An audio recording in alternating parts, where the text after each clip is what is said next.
Olá, ouvinte, seja bem-vindo a mais um podcast sobre a série The Rings of Power, Os Anéis de Poder, aqui no Brasil. Eu sou Angélica Hellish, eu estou aqui com a minha queridíssima amiga Nilda Alcarinque. Boa noite, Nilda. Boa noite, Angélica. Boa noite, boa tarde, bom dia, pessoal, quem estiver ouvindo. Boa. Vamos lá, que finalmente o marido da mulher apareceu. Rapaz, ou não, né? Apareceu. Ou desapareceu, não sei. Segredo, vocês vão ter que chegar até o ponto que a gente vai falar sobre isso. E também com o querido Marcos Noriega. Boa noite, Marcos. Bom dia, boa tarde. Opa, tudo bem? Esse foi um episódio para você levantar, sacudir as cinzas e dar a volta por cima, ou pelo menos tentar, né? Pois é, porque muito bem fala o Marcos aí, o episódio começa com muitas cinzas, cinzas e cinzas, né? E um tom e um filtro vermelho, porque quem recorda aí o final do último episódio, o vulcão, né? Fez aquela explosão gigantesca, saiu lavando tudo, e a nossa personagem Galadriel tá lá parada em choque, olhando, e o pessoal tudo correndo, e agora você vai ter, então, cenas que é após essa explosão, onde tudo está pegando fogo, né, gente? Perguntar para vocês, né, a gente tem várias coisas interessantes nesse começo, a gente vê as ruínas carbonizadas da vila, né, o fogo, né, você tem, cenas que são tenebrosas, né, porque me recordam outras coisas do audiovisual. Tem um momento que aparece até um cavalo pegando fogo. Isso daí nos recorda Game Pés Descalços, o segundo Renascer, aquela animação de Matrix, né? Então, são cenas fortes, né, Nilda? Essa do Sim. pós, né? Sim, forte, sufocante, assim, vários. Eles provavelmente. Uma erupção desse tipo deixa o ar sufocante, e eu acho que eles conseguiram passar essa sensação, sabe, de sufoco e calor, né? Sufoco e calor, porque é tudo pegando fogo, é pó em cima de tudo, é poeira, ninguém vê ninguém direito, sabe? É horrível, assim, sabe? Você, conseguiu passar a sensação de destruição, ficou muito bem representada aí. Nossa, teve um momento, Nilda, não sei se quem está escutando a gente conhece, talvez deva conhecer, porque o Marcos também vou dar a palavra para ele, mas quem assistiu a animação do Game Pés Descalços ou leu o mangá, tem um momento, sabe, que a mãe dele, a mãe do Game, ela fica presa junto com a irmãzinha, embaixo da casa, e tá pegando fogo. E, cara, a gente tem uma cena muito parecida com essa aqui nesse começo. Poxa, sabe, você pode falar o que quiser, mas essa série, o pessoal realmente sabe conduzir, né, Marcos? Esses segmentos de tensão, né? É interessante, a gente pode lembrar de dois momentos em que uma grande catástrofe foi descrita, uma delas na literatura na literatura romana, que o Plínio, o jovem, ele descreve a erupção que destruiu Pompeia e que acabou causando a morte do pai dele, que é o Plínio o Velho, né? E como o céu ficou completamente coberto pela fumaça do Vesúvio, como o sol foi apagado e como as pessoas que eram atingidas mesmo que não fosse diretamente pela lava, apenas pela nuvem de cinzas e de fragmentos muito quentes, a destruição que aquilo causava. E também, por outro lado, a gente tem a descrição que o Game Pés Descalços que você citou, né? E também o Chuva Negra, né? Clarão Chuva Negra, Matrix Animatrix, né? O segundo Renascer. Que tem essa questão, o cavalo pegando fogo é uma imagem que ficou muito clássica da descrição da destruição pós-bomba atômica de Hiroshima, né? E mesmo essa coisa da cidade completamente destruída por uma onda de choque, né? Acaba evocando também muito para nós essa coisa do horror pós-explosão nuclear ou atômica, né? Duas imagens que, né? Enfim. Eu vou lembrar outra coisa também. Uma das coisas que o Tolkien dizia que era mais assustador que ele quando ele lutou nas trincheiras da Primeira Guerra Mundial, é porque a Primeira Guerra Mundial foi meio que uma transição entre a guerra totalmente mecanizada e a anterior. E na Primeira Guerra Mundial, eles ainda levavam cavalos para a guerra. Eles que era horroroso, porque eles, por exemplo, assim, que jogavam bombas e tudo mais, de repente os cavalos começavam a gritar, a pegar fogo, diz que era uma coisa horrorosa, que era um dos sons mais horrorosos que ele já escutou na vida dele. Né? Aí quando eu vi, eu falei, gente, tem na biografia dele ele falando que é uma das coisas mais horrorosas, assim. Nossa, de chorar. Que ele já viu, né? É uma cena horrível, a gente morte lembra da natureza, né, Nilton? A gente lembra da Segunda Guerra da Bomba Atômica, mas antes disso já tinha esse horror. Sim, o gás mostarda, né? Porque na Primeira Guerra Mundial tinha esse evento das pessoas usando esse gás, né? Que depois eles pararam de usar, ficou inclusive proibido, porque o vento mudava de direção, aí matava as próprias pessoas que tinham jogado, né? Então acho que tem tudo isso aqui, é um ambiente viciado, você vê que o ar é tóxico, né? Então, você até se surpreende de ter pessoas vivas, né? Tanto que ela vai encontrar, ela fica buscando o Albrand, o Elendil, só que ela encontra o filho, né, da Browning, né, que é o Theo, e acaba ficando com o menino ao lado dele, né?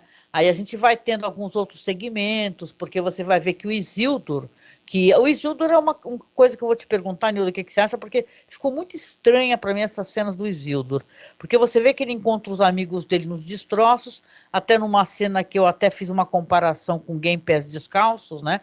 Quando ele encontra a mãe dele, ele salva o Ontamo, mas o outro amigo dele acaba preso lá, né?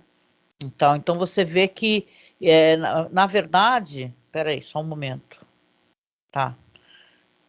Ok. Então, de qualquer maneira, eu acho que não sei se a pessoa errou aqui no. Fiquei com a impressão que o Ontamo é o moreno, né? Só para deixar claro. Não, é o loiro. Então tá bom. Então vou refazer, tá?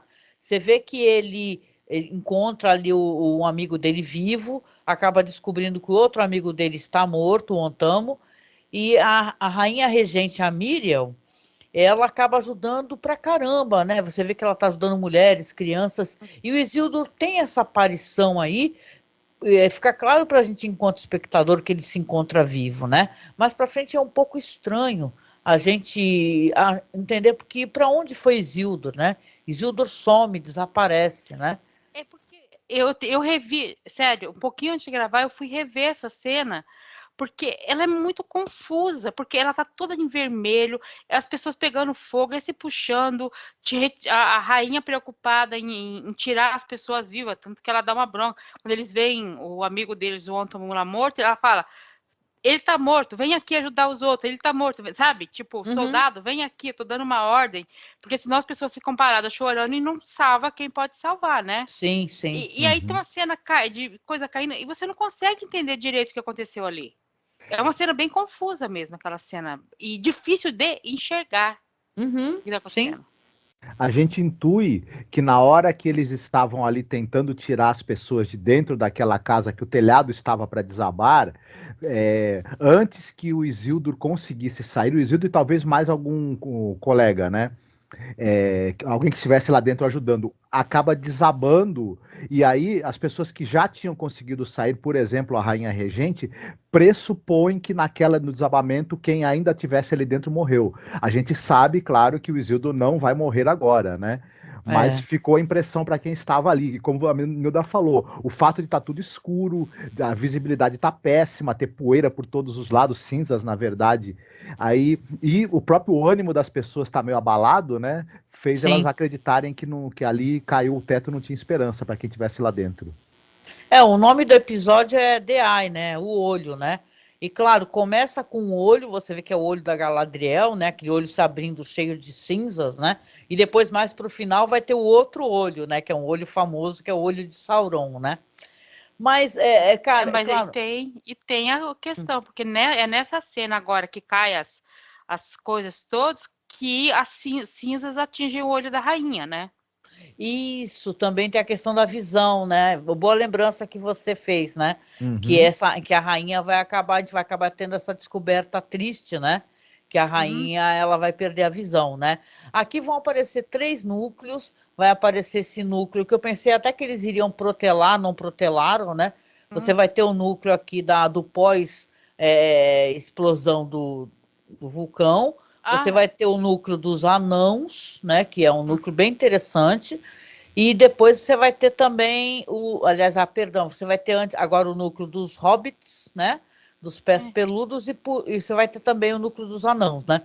E eu queria até perguntar para vocês. Oi, diga, querida, pode falar. Eu falar que essa série, tanto nos trailers como na cena dos próximos episódios, eles fazem de tudo para enganar a gente. Porque no episódio passado, quando a gente gravou, eu falei, olha, os trailers não tinha nada sobre o que aconteceu depois da explosão, né? E tem muito no episódio. Então, assim, eles estão enganando a gente com os trailers, com as cenas dos próximos episódios, tudo, gente. Sim, não dá sim. para acreditar o que está acontecendo nos trailers, não. Olha, uma coisa que eu tenho te dizendo, eu tenho muito bode de trailer, né?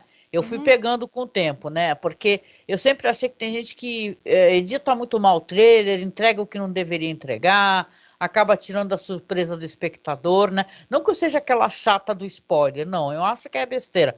Mas assim, se eles não estão entregando, talvez até tenha alguém editando de uma maneira que minimamente está respeitando o desejo do espectador ter uma mínima surpresa, né? Eu tenho um bode que tem filme que o trailer é maravilhoso, só o trailer, né? Você vai assistir, sim. Até porque tu tá ligado que são empresas diferentes, né? Tem empresa que é especialista só em trailer, só faz trailer, e o pessoal do que fez o filme, os editores, montadores, etc. Então, quem faz trailer normalmente faz da melhor maneira que vai atrair o espectador, né? Ele é o caça-espectador, né? Então é por isso que normalmente não é nem a mesma empresa que faz trailer. Acredite se quiser, é diferente. Sim. Mas e aí, posso falar então, trazer os nossos queridos pés peludos aqui para a história? Pode, Sim. Pode? Vamos lá então. A gente vai ter aqui a caravana dos pés peludos. Como a Nilda falou, a gente sempre é enganado pelos plot twists, pelos ganchos. Ali você tem a última vez que nós vimos, a menina estava fugindo com medo do estranho, né? E aqui você já tem os pés peludos, estão em movimento ainda, encontram os restantes, inclusive o Sadok, né? O Sadok Burrows, né? E o resto de toda a galera ali, de toda aquela comunidade, né? Dos hobbits. E, claro, estão todos muito preocupados, porque todo o ambiente está absolutamente destruído.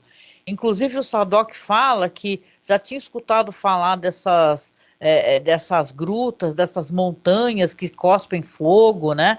E tal, porque o chão está todo carbonizado, as árvores estão carbonizadas, aquela região está morta, né? Então você vê que eles vão colhendo maçãs, mesmo elas estando cobertas de cinzas, né? São maçãs que estão contaminadas por essa explosão que a gente sabe que é a explosão daquele vulcão, né? Não está totalmente morta a área, mas você vê assim que as pedras chegaram lá e fizeram um estrago enorme, né? Tanto que eles não acham, vão colhendo o que acha para aguentar até o próximo local lá, né? Sim. E esse núcleo é um núcleo muito bonito e costuma ser esperançoso, mas você vê que já vai acontecendo uma convergência, né? Porque o que aconteceu lá já está refletindo aqui, né? Então, claro, você tem esse personagem que é o estranho, nós chamamos ele até esse momento de estranho. As pessoas relacionam ele com Gandalf, mas não se sabe qual é a entidade exatamente que ele é, né? Mas é muito poderosa, mas ao mesmo tempo, claro, dá a entender para a gente que ele não tem um total controle dos poderes dele, ou pelo menos do que aquele corpo, né, humano que ele tem, é capaz de transmutar os seus poderes, né? Porque ele vai inspecionando as árvores, o Burry está conversando com o estranho, né? Se ele poderia consertar as árvores.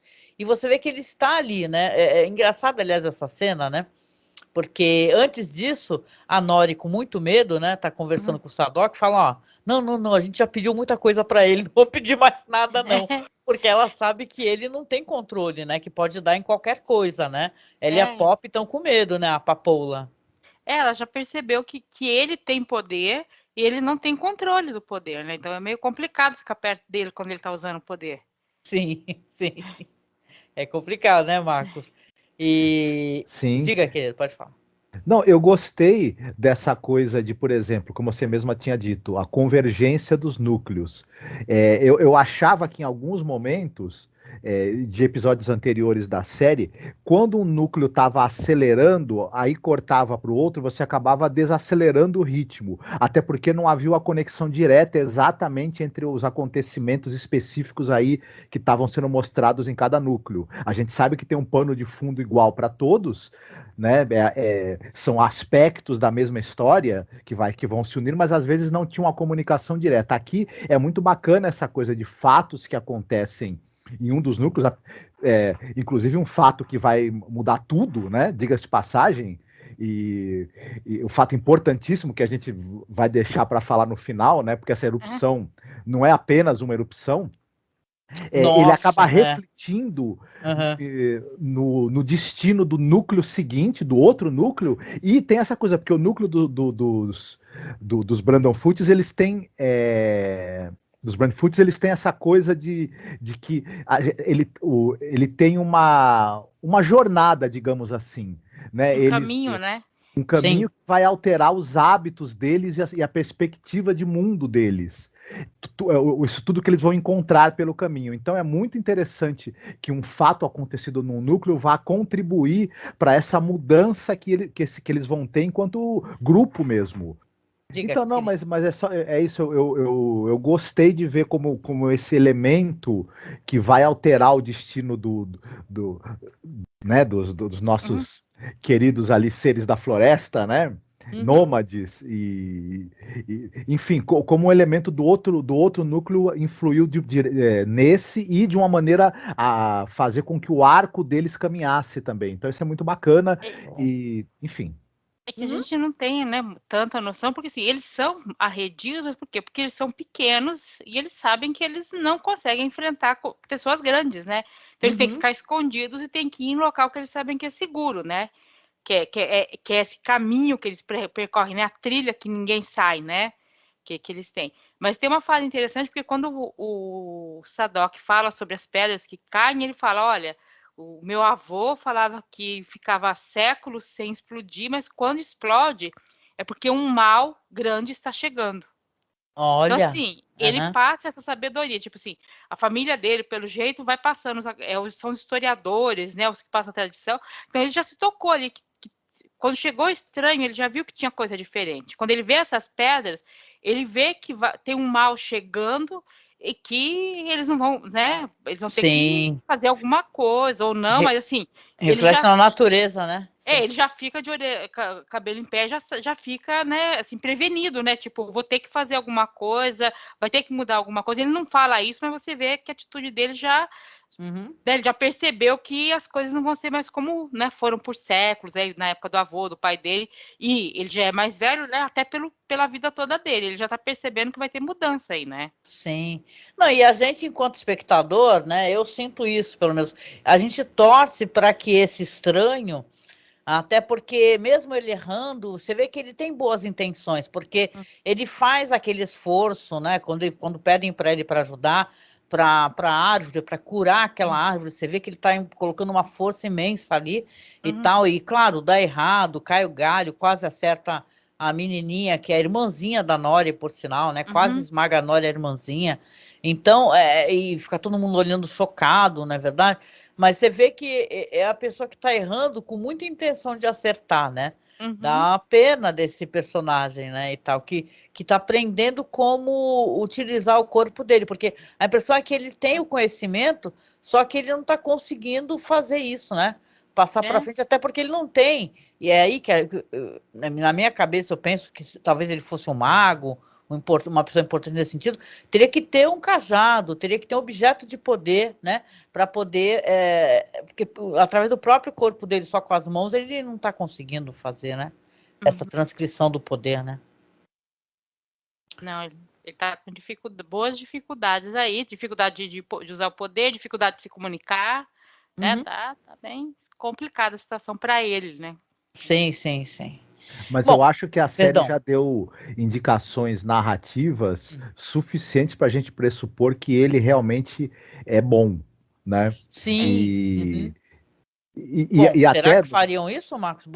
Deixariam ele malvado do nada assim? Não, Seria um erro não, de roteiro, né? Sei lá. Sim. eu acho que tem um outro ato, não vou sem entregar, que a gente vai falar dele mais pra frente, que é feito por um determinado personagem nesse mesmo núcleo, que serve como um contraponto de um ato bom, mesmo que seja um ato bom desastrado de alguém que não sabe, né, ainda como controlar seus poderes para poder direcioná-los para aquilo que a sua vontade quer, mas a vontade vai aparecer depois, né? O que realmente o estranho quis no momento que ele tocou na árvore, o que ele realmente queria fazer, e a gente vai ver um outro personagem cometer um outro ato nesse mesmo núcleo mais para frente, que é um ato claramente perverso e que serve de um contraponto para a gente entender bem, né, que quem é bom e quem é mal está sendo definido já muito claramente, né?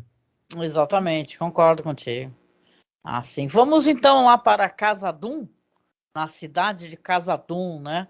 Para que a gente, porque esse episódio tem vários núcleos e núcleos interessantes com coisas interessantes acontecendo, porque você tem ali o Elrond conversando com o príncipe Durin e eles falam sobre o rei, né? E tal, eles estão conversando, inclusive com o rei, né? Que é o pai do Durin, né? O rei Durin III, né?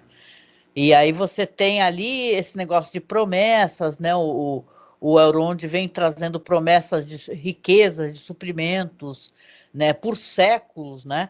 Em troca desse suprimento de Mithril que eles precisam para poder ajudar o povo dele, né? Os elfos a sobreviverem, né?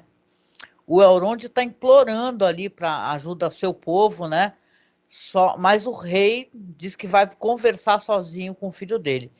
Quando ele conversa, você vê que o rei fala assim: olha, não tem condições da gente poder fazer algo assim, se arriscar, não é? Ele está, inclusive, é uma discussão interessante. Eu até quero saber de você, Nilda, porque Uhum. o filho, né, do rei, o príncipe Durin, ele acaba falando e comparando o Elrond a um irmão dele, como se Uhum. nascido do ventre da própria mãe dele, né? É essa consideração que ele tem pelo Elrond, né? E o rei fica muitíssimo ofendido, né? Ele até discute essa questão da natureza do povo dele, fala sobre aquilo que você falou que eu achei muito interessante, né? Sobre a natureza da criação dos anãos, né? Como é que eles vieram, por que que eles têm essa propensão a ter esse contato mais forte com os minérios e tal, né? Com a escavação, né? Com a geologia, não é verdade? Uhum. Então você tem esse diálogo que, claro, vai deixar muito frustrado o príncipe Durin, né? Porque ele quer salvar o Elrond, quer poder salvar os elfos, né? Ele entende e respeita a importância, tanto que a gente recorda aquela cena lindíssima dele com aquela árvore, né? Ele conseguiu achar um ponto de luz para poder plantar aquela semente daquela árvore, porque foi o melhor amigo dele que deu para ele, né? Mesmo É, estando longe, afastado. mas é estranho porque a gente às vezes começa a ficar com bronca do pai dele, que é o rei, né? Uhum. Mas assim, o rei também não está totalmente errado, porque o que ele fala, olha, a gente não cava em terreno que não é firme, né? Sim. Tipo, é esse local que está esse minério, é uma área que desaba. A gente vai cavar só pela ganância de cavar, só porque os elfos pediram, né? Sim.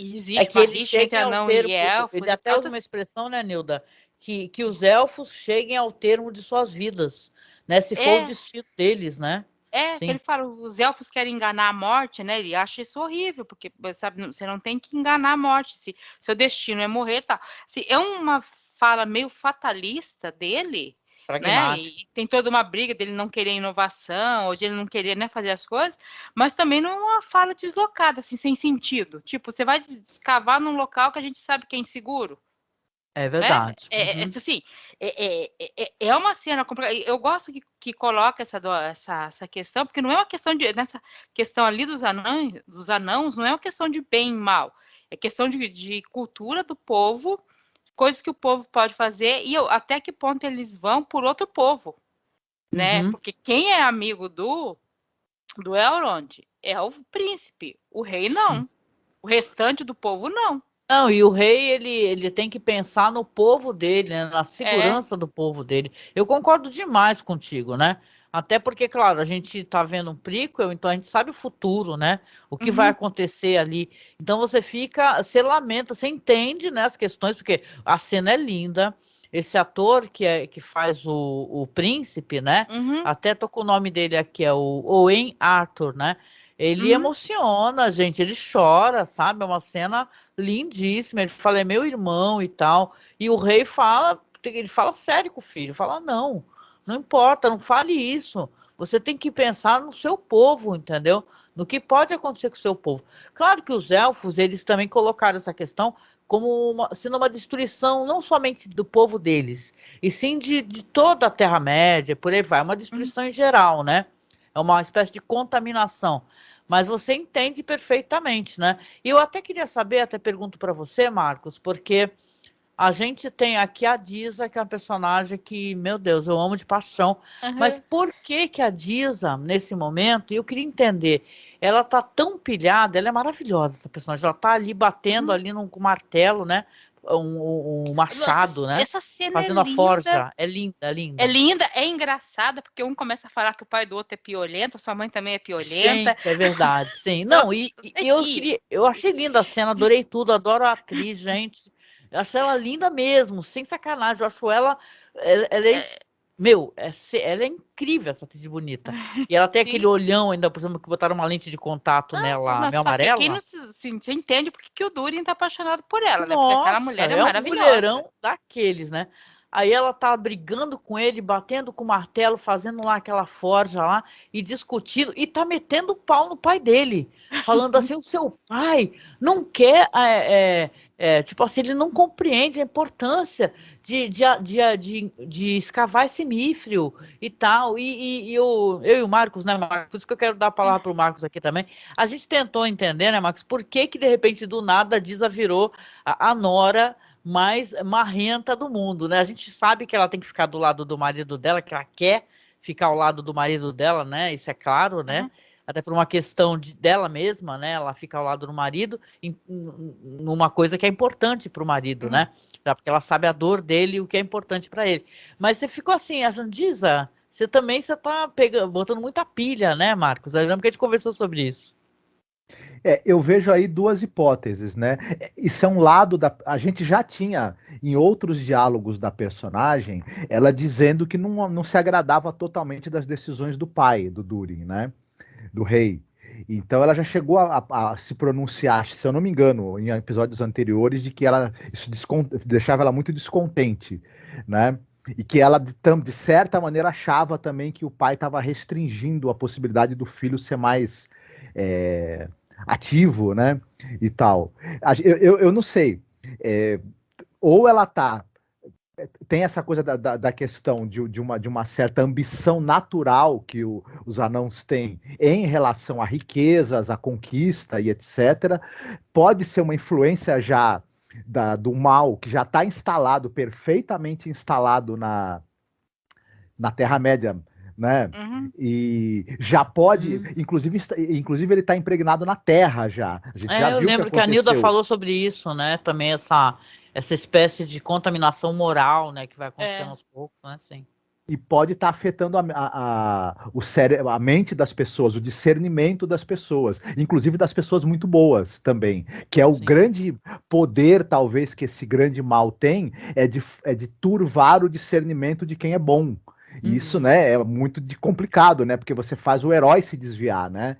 E, uhum. e também tem essa questão na literatura que o Tolkien e a série, na verdade, mais principalmente pode estar se referenciando dessa questão do herdeiro, do príncipe relutante em desafiar o pai para ascender ao trono e da postura da mulher, né, da esposa, ou no caso do Alexandre o Grande, por exemplo, da mãe, que servem como um impulso, né, é, Ah, sim. para que o cara tome decisões que ele sozinho não consegue. Pode ser também, mas eu queria ouvir a opinião de vocês, na verdade, que eu fiquei em dúvida também. É, eu acho que a série deixa a gente meio que na dúvida, mas, por exemplo, A Disa, você pode ver que ela é bem proativa e ela, se não é pelo marido dela e por ela, tipo, sabe, querer deixar um nome também, sabe, de que nós fizemos isso, de que você não é um príncipe que só baixa a cabeça, obedece tudo que o pai faz, né? Porque isso também é ruim para um herdeiro. Não vou dizer assim enfrentar o pai, mas se o príncipe não tem personalidade própria, né? Também ele não vai ser tão respeitado depois.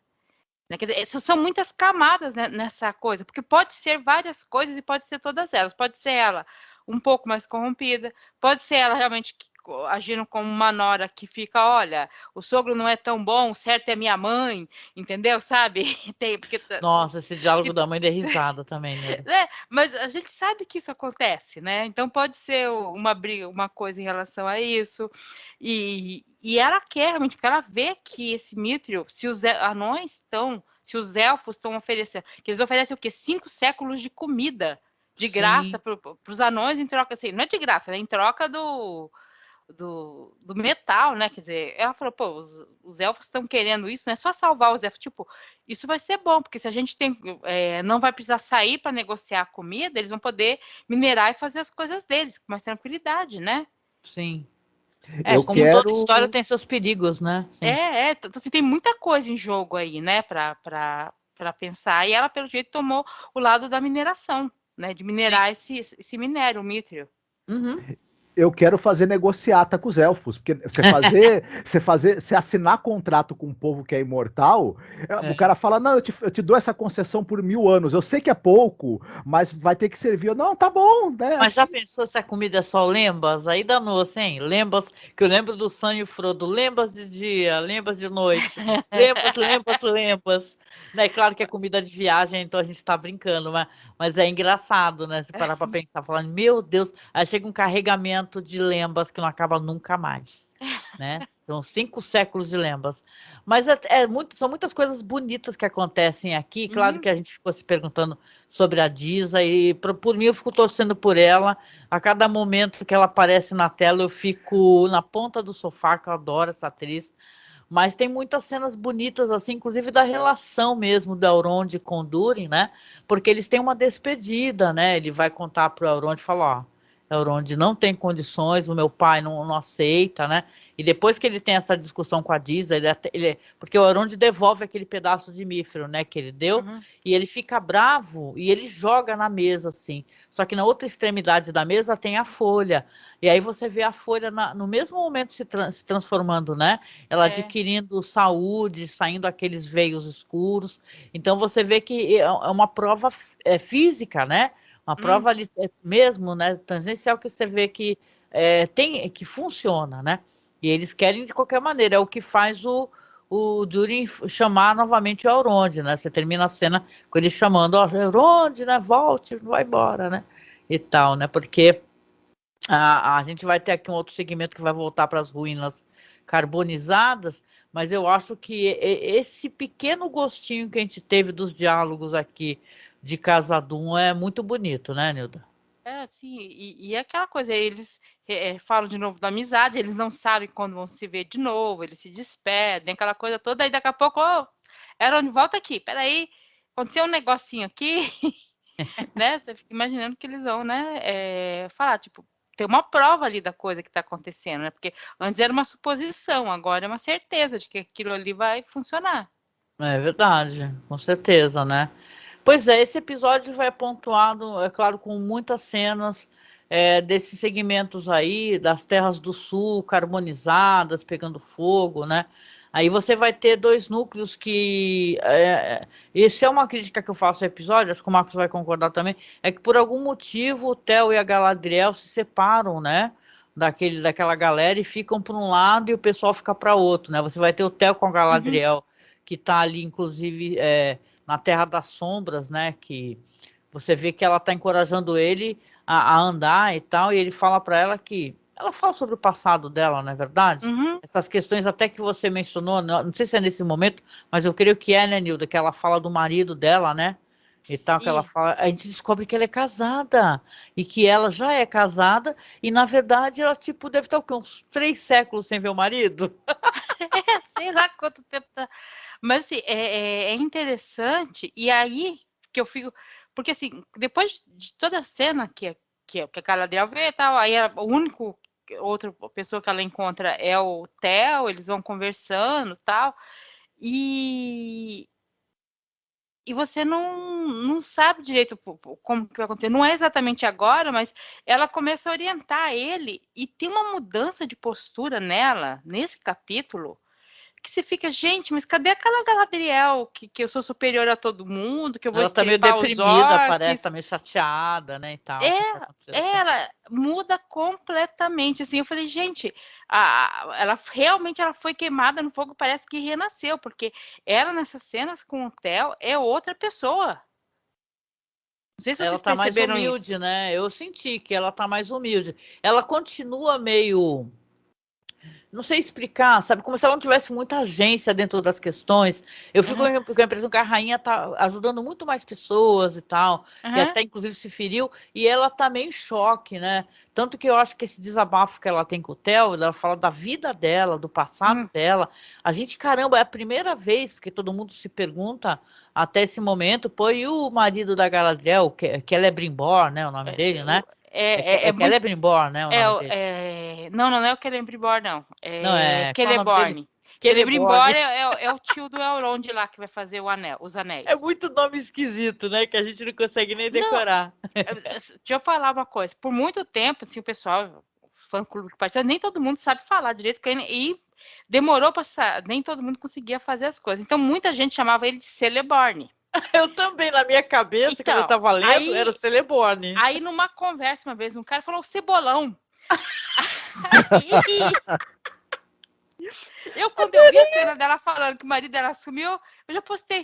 O que O seu aconteceu? Mataram o Cebolão. Cebolão, mas só quem é daquela época e sabe dessa história, entendeu o que eu tava falando ali, Mas porque eu vou assumir para vocês que a gente é assim, né?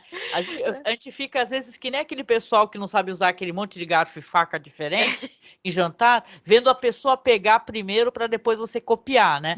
Porque eu vi alguém num vídeo do YouTube chamando ele de Celebrimbor, negócio assim, o Celeborn, negócio assim. Eu falei, opa, então esse CE tem som de quê, né? Aí ficou na todo minha C cabeça são de quê? registrado, né? E tal, porque eu chamava também errado e agora você viu que eu falei um nome Né? muito louco, que nem é do cara, né? Não, Então, tem um outro personagem do Senhor dos Anéis que ele é um dos mais antigos, acho que ele é mais velho que a Galadriel, que é um cara que faz navios, mora no porto e tal, que é o Círdan dos Portos. Bom, meio mundo chamava ele de Círdan, né? Aí a gente chamava ele de Sidão. O Sidão lá dos portos, que não sei das quando até você descobrir que é Círdan, não pode mais chamar ele de Sidão dos portos, tem som de né? quê, né? Então, Ai, assim, gente. todo mundo É. passa por essa fase, a gente esquece, porque não só é uma língua inventada, não é só outra língua, que é uma outra língua inventada, né? Aham, Então aham. fica difícil. Eu sempre brinco assim, eu falo na TV, quando a pessoa como a pessoa não vai saber falar meu nome, fala assim, ó, você não tem a moral de me corrigir, tu não fala Angélica direito, vai falar Angélica, ou vai falar outra coisa qualquer, né? Mas assim, eu queria até te perguntar, Nilda, aproveitar antes da gente sair e mais para frente aqui no que está acontecendo nessa região, esse negócio da Galadriel agora falar que é casada e tal, como é que pode ser na tua cabeça que entende muito dos livros, essa dinâmica? A mulher tá anos e anos viajando como comandante e tal, voltou para casa. Cadê o marido dela? Não teve uma cena com o marido dela na série até agora. Não teve, tanto que eu estava reclamando até episódio passado. Cadê essa que ficava cena que parecia cena romântica com um humano, ninguém Pô, falava, ela porque, teve porque mais ninguém carinho com o perguntou. Elrond e tá abraçando o Elrond do que com o marido, porra. What the fuck, né? Que é isso? Não, tipo, quando mandam ela pra Valinor, né, de volta, ninguém falou do marido delas, tipo, oh, você vai de volta, ninguém, sabe, não tem nenhuma cena, olha, assim que seu marido aparecer, a gente avisa ele, sabe, não teve Tipo, um eu mandar a nada. mulher pra Valinor Valinor, cara, que ela nunca mais vai voltar. Ninguém falou uma palavra. Ô, Galadriel, saca só, tu tá sendo mandada pra Valinor, mas eu falo pro teu marido que tu foi, tá? Porra, não teve um diálogo de. O roteirista da série, você tá de sacanagem com essa cara, né? Não, ele tava de sacanagem com os fãs, porque os fãs estavam de cabelo em pé. Cadê essa Galadriel que não tá nem namorando ainda? Aí, de repente, eu sou casada. Aí, oi! Oi! Pô, né? Mas assim, eles Cara. têm essa dinâmica de ficar longe muito tempo. Isso não é. Não É é porque para raro, eles o não é tempo é uma raro. coisa meio relativa, inclusive, né? 20 Não é. anos, 30 anos, um século, sei lá. Tipo assim, logo assim que eles são recém-casados elfos, eles ficam vários anos, séculos juntos, tal. Seria lua de mel. Mas depois, se há essa separação, e eles não deixam de ser casados, mas é outra dinâmica, porque eles não vão morrer. Tanto que você tem casos, por exemplo, tem caso de elfas que casam com humanos. Uhum. Mas elfos que casam com humano, com mulher, você não tem relacionado. Por quê? Tem um caso de um elfo que se apaixonou por uma humana, não consigo lembrar o nome agora, tá? Isso é relatado naqueles livros que não foram publicados, nem nada, tá? Mas tem uma pequena história. E acontece o que com ele? Ah, tá, mas eu vou lutar uma guerra ali, fazendo não sei o quê, daqui a pouco eu volto. Quando ele volta, ela já tá com 70 anos. Tipo, oi, Olha, eu não dá queria mais, rir, meu mas é querido. difícil, né, cara? Acabou. Complicado. Sabe? Não, Cansei de e a gente tem o esperar. exemplo aqui, né, o Arondir, gatíssimo com a Bronwyn, né? Cara, se ele for embora do nada, ele cismar que 70 anos é pouco, ele chega, a mulher tá uma senhorinha, já tá morta, enterrada. Então, essa dinâmica do tempo, elfo com elfo, você até entende, né? Mas eu acho que a série meio que jogou essa bomba no nosso colo, num diálogo assim, sabe? Do nada, como se não fosse nada. Sendo que, para quem lê os livros, e, poxa, eles estão falando pro fandom também, né? Tem o legendário todo, que todo mundo fala o tempo do legendário e tal, né? Então, eu sei lá, acho que ficou um pouquinho mal explicado, né? A gente elogia quando tem que elogiar e critica quando tem que criticar, né, Nilda? Mas assim, o que eu falei, primeiro tem todo ela falando para ele que ele não pode se deixar contaminar, porque ela fala que os orcs, né, quando ele deve ter o quê? Uns 15 anos, né? Uhum. O Theo.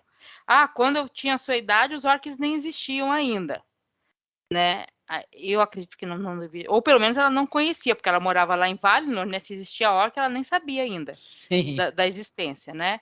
Mas assim, ela conversa com ele, fala para ele não deixar o mal contaminar o coração dele.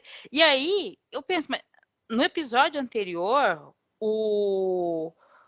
esqueci o nome agora do cara lá, Quem, o do elfo? malvado lá. O taberneiro malvadão, sei. Não, o Ardar. O Eidar. O Eider fala para ela que ela tá contaminada com o mal. Né? E ela tem uma atitude até o episódio passado que ela, vou matar, vou destruir, não quero conversar, quero ir logo para a guerra, e de repente ela fala para ele, você não pode deixar seu coração ser contaminado, porque isso vai te levar para o mal. Aí, oi? Parece que a explosão ativou alguma coisa. Quem é essa Galadriel aí? Cadê? E a gente também pensa, depois dela ter presenciado toda essa destruição, para ela estar mais determinada ainda em destruir esse mal a qualquer custo, né? Já que ela viu a extensão do dano que ele pode causar, né? Eu não digo que ela não esteja determinada, mas sabe quando você vê essa mudança de atitude, ela não fala com ele com soberba, ela se propõe meio que a ensinar ele a ser, sabe, a ser simpática a ele. Sim. Assim, uai. Ela tem um ótimo diálogo com ele, com o Theo, né? Sim. Com os outros humanos, ela não tem essa paciência. Não sei se é porque ele é criança, não sei. Eu acho que faltou ter essa construção de uma forma mais meticulosa ao longo dos diálogos e atos dessa personagem para ela chegar nesse ponto, né? Sendo que o Theo também, na verdade, teve uma mudança considerável, né? Mas eu acho que a mudança dele, ele estava meio que seduzido pela ideia do mal, do poder, enfim, mas ele acaba, né, vendo do que esse grande mal é capaz da destruição, acho que isso curou isso nele de uma vez, né? E o Theo é um adolescente humano, aquilo que eu falei, ele deve ter no máximo uns 15 anos aí. nessa história. Sim, é um menino, é um adolescente, assim. Tem muito medo de É, ter perdido a mãe, né? É com ela saudade é da mãe, uma elfa da que tem aí Arondir. uns 2, 3 mil anos já, gente. Já era para ter Ela é, aprendido essas coisas, né? é a pessoa que do alto dos seus 3.000 anos, né? Tudo parece até. Você até entende, né? Que talvez essa seja a intenção das pessoas quando estão dirigindo essa atriz. Que caramba, gente, ela é uma tremenda atriz. É isso que deixa a gente mais, né? Porque o nome dela é Morfydd Clark, gente. Procure os filmes dessa atriz, né? Eu acho que ela tem muita coisa para entregar ainda enquanto atriz. De boas atuações. Mas aqui eu acho que ela está sendo mal dirigida, entendeu? Então, não estão dando para ela as dicas certas. Então ela falaram assim, você tem que ter cara de paisagem o tempo todo. E agora tu tem que ter cara de sofrimento. E eu acho que não é bem assim, porque a Galadriel que as pessoas conhecem, que claro, é uma grande atriz que a interpreta, ela tem muitas nuances, ela é misteriosa, ela é sombria, ela é gentil, ela é amável. Então tem muitas coisas e tal. Isso daí também, essa bagagem artística, é feita ali para quem está te dirigindo. Se você não tem um bom diretor de atores, né, que ele conduz o ator, fala, não, então você está em um compasso só, não pode ser esse compasso somente, que isso vai irritar o espectador. Então acho que faltou isso também, porque a atriz eu gosto bastante, a personagem, acho que ela tem muitas nuances, então, para entregar. É, Aqui ela está deprimida, você vê que ela está deprimida.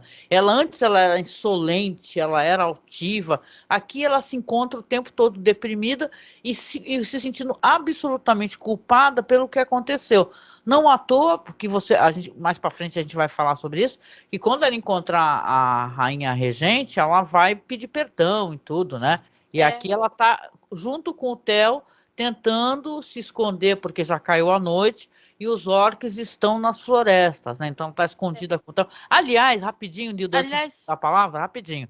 Tu reparou que tem uma cena muito parecida, porque a série faz isso, com aquela cena lá do filme dos hobbits se escondendo nas raízes da sim, árvore, né? sim, sim, Dela com o Theo, sim. né? Ela escondidinha nas raízes e os orcs acima com tochas e o orc parado cheirando, né? Então É, é uma cena muito parecida com aquela cena do mais à Frodo, frente, né, tem Sam essa. e o Tuck e tal, né? Escondidinho. Tem uma outra coisa que você falou da culpa, né, dela, porque o Theo fala que ele também se sente culpado. Por quê? Porque quando tá quase matado, o Adler falou para matar a mãe dele, foi que ele entregou o cabo lá da espada pro Aidar, né? Aí ele fala, a culpa foi minha porque eu causei isso aqui, né? Daí a Galadriel fala, não, a culpa não é sua, porque ela também leva um pouco a culpa para ela. Pro lado dela. Talvez ela esteja assim, porque aquelas palavras do Adler pegou pesado em cima dela, né? De falar que ela tá indo pro lado do mal, aí acontece todo esse desastre. Eu acho que foi um baque para ela de Uhum. acontecer isso. Eu acho que como construção do personagem para uma série, até é interessante isso acontecer, sabe? É que aquela coisa, como a gente já sabe, eu fico meio brava porque isso deveria essa mudança poderia ter começado a acontecer antes, né? Vai ser se ao ponto de virada é agora essa explosão, beleza? Agora a Galadriel vai começar a escutar as pessoas ou a ser mais paciente, eu não sei, né? Mas parece que agora vai ser o ponto de virada dela, vai começar a virada dela, né? Sim, Mas eu sim, falei, sim. é muito diferente, porque no episódio passado ela estava colocando a espada vou matar você, vou matar os orcs, não vai existir mais orc no mundo, E o que bate-boca coisa, na né? internet, hein, Nildo? O pessoal falando que Galadriel como é que é? Supremacista branca. Supremacista branca. Não, não, mas Tava rolando altas tretas. Aliás, a internet tá tretando bastante, hein? Parabéns. Até falei com saudade no Twitter. Gente, que saudade. Antes que as dessas tretas da tretas, gente né? fosse só isso, né? Game of Thrones. Que saudade disso, né? Não, é aquilo. Como eu li até assim, como o Twitter não dá para explicar tudo, né? Mas é uma coisa que eu já estava falando desde o primeiro episódio. Esses elfos, no primeiro episódio, tem alguns elfos que acham os humanos inferiores. Né? Uhum, Por uhum. quê?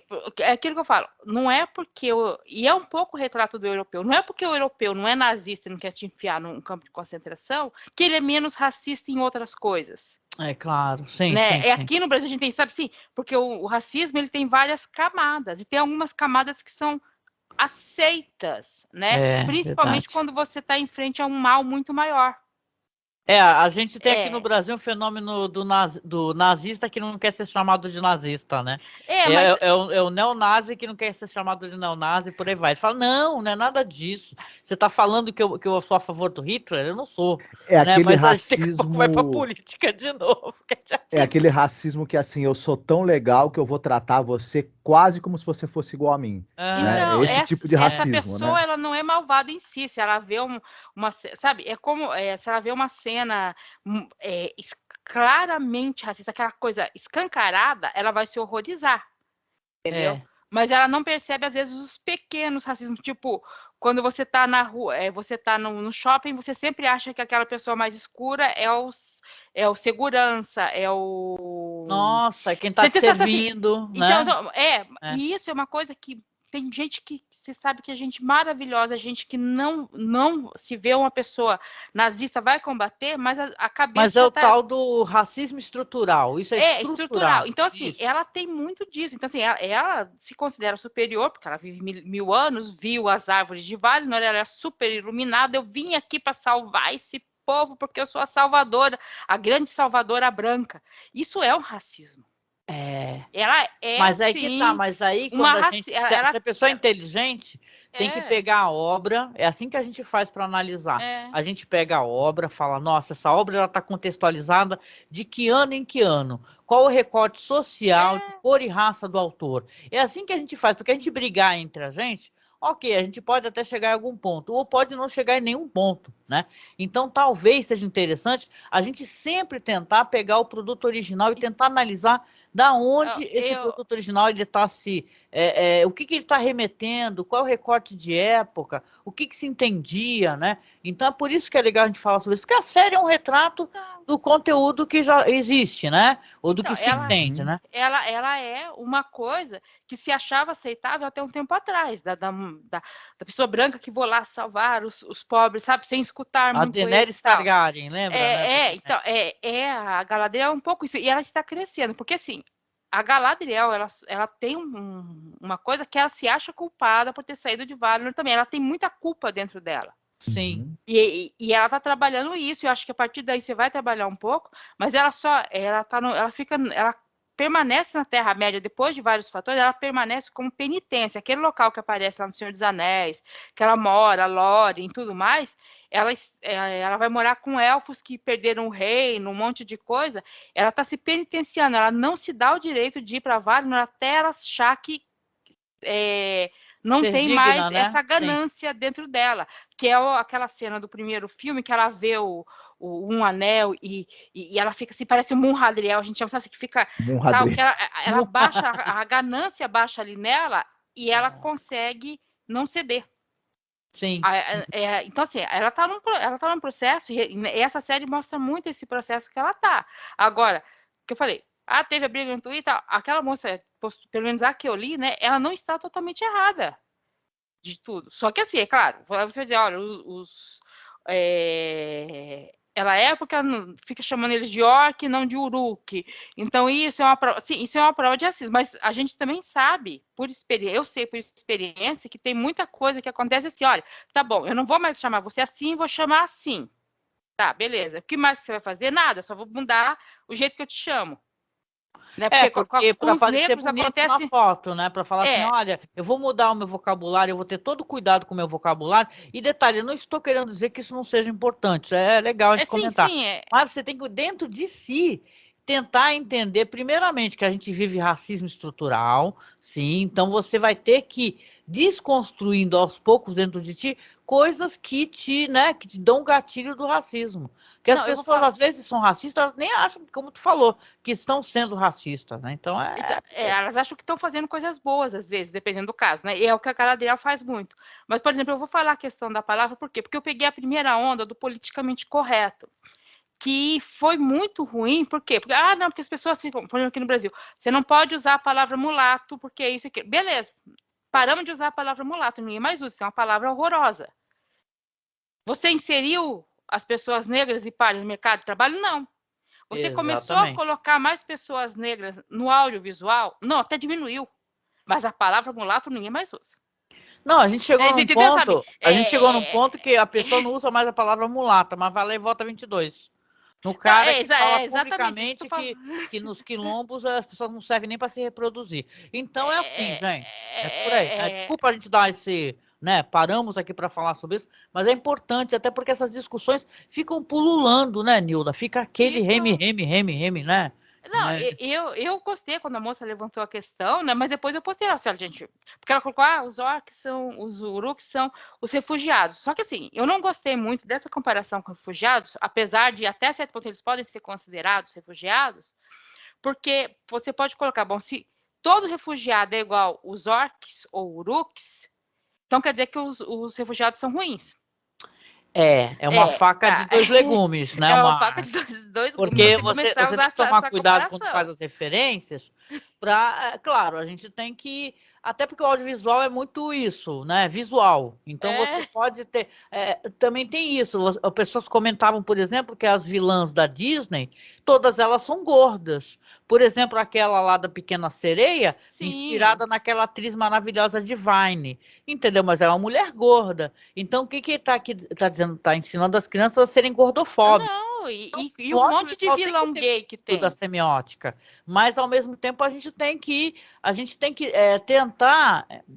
Como é que eu posso explicar? A gente tem que tentar entender as coisas, problematizar, mas também tomar cuidado para a gente não acabar botando mais preconceitos dentro de uma outra questão, entendeu? É que ver todas as camadas, todas as cores, todos os tons de cinza, os tons de amarelo, é complicado. E a gente, infelizmente, nós somos criados vendo muito só no preto e branco. Tentamos mudar isso para que você veja todos os aspectos de cores, de cinzas e tudo mais, mas você tem uma resistência muito grande a isso. Tem um pessoal ainda que enxerga nos tempos de bem e mal e acabou, sabe? Ou bem, Os nós contra eles, né? tá. Por aí vai. A obra de Tolkien é o bem contra o mal, tem, mas assim, os elfos não são perfeitos, gente. Apesar dos filmes do Senhor dos Anéis dar a impressão de que os elfos são perfeitos, os elfos, eles travaram guerras, entendeu? Que eles se mataram. Sim. Entendeu? Eles mataram elfo contra elfo antes disso acontecer. Eu acho que a gente pode fazer várias leituras, né? Uma das leituras, como a Nilda mesmo falou, dessa moça, não deixa de ser válida também. É um dos aspectos que você pode abordar, como você mesma falou, né? Você tem o recorte da época em que a pessoa viveu, do fato da pessoa ser branca, europeia, quem escreveu. Então há elementos disso mesmo, né? E tudo. Mas também a lógica interna desse universo é diferente do nosso, né? Você pode fazer comparações, mas elas não são absolutas, né?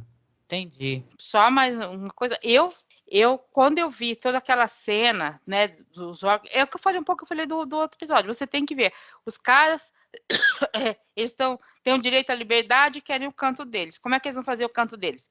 Causando um desastre ambiental terrível, matando os outros, blá, blá, blá. Então, a gente tem que tomar um pouco de cuidado nisso, tipo, você pode ver alguns parâmetros ali de a Galadriel está sendo supremacista e tal, tem um pouco disso no discurso dela, entendeu?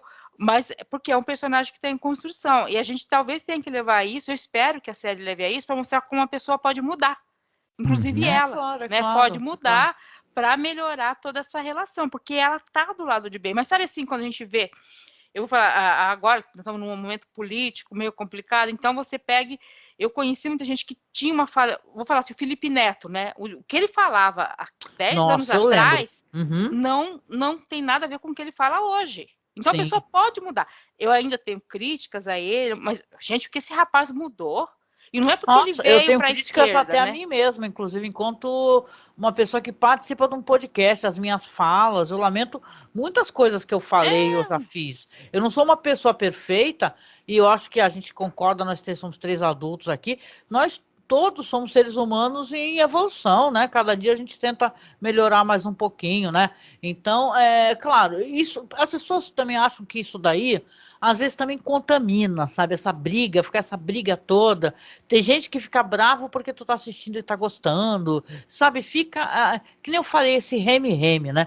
Mas eu gostei muito do que você colocou, Nilda, que o Marcos colocou.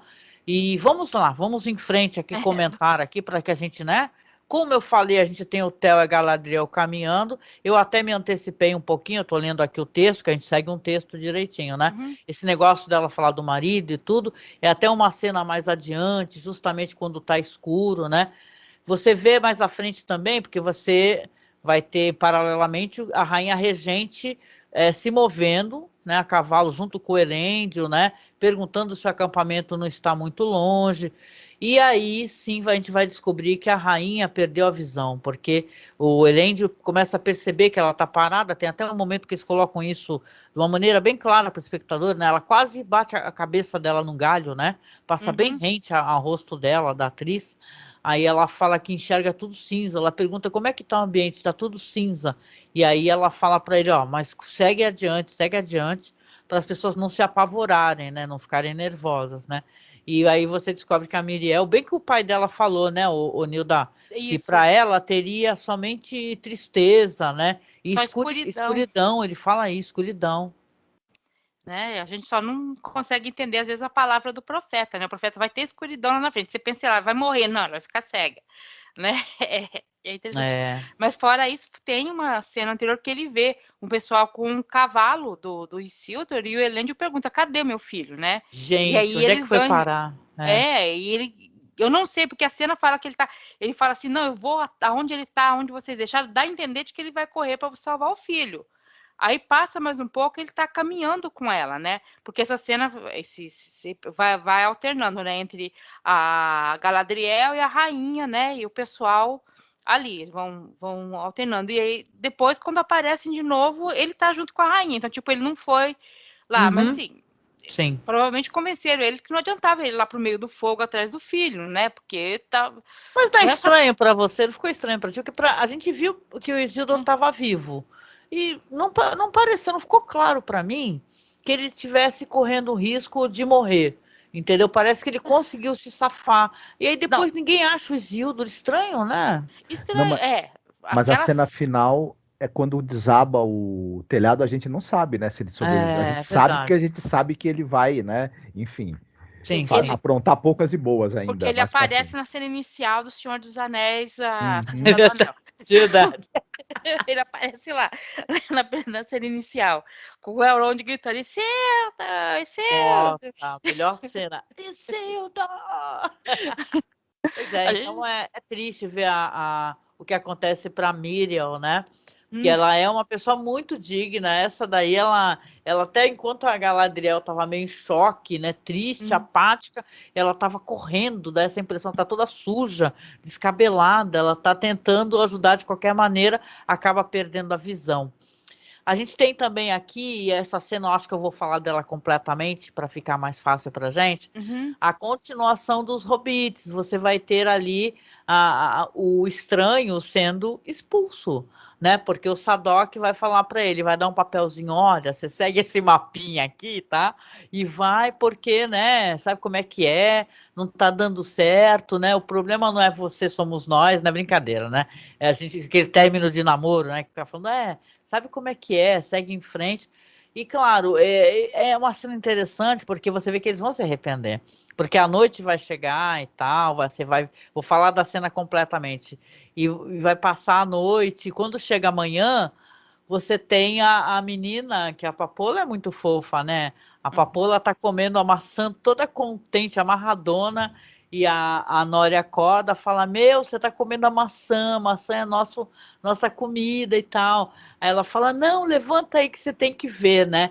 E cara, todo o campo tá uma profusão de flores, de frutos, né?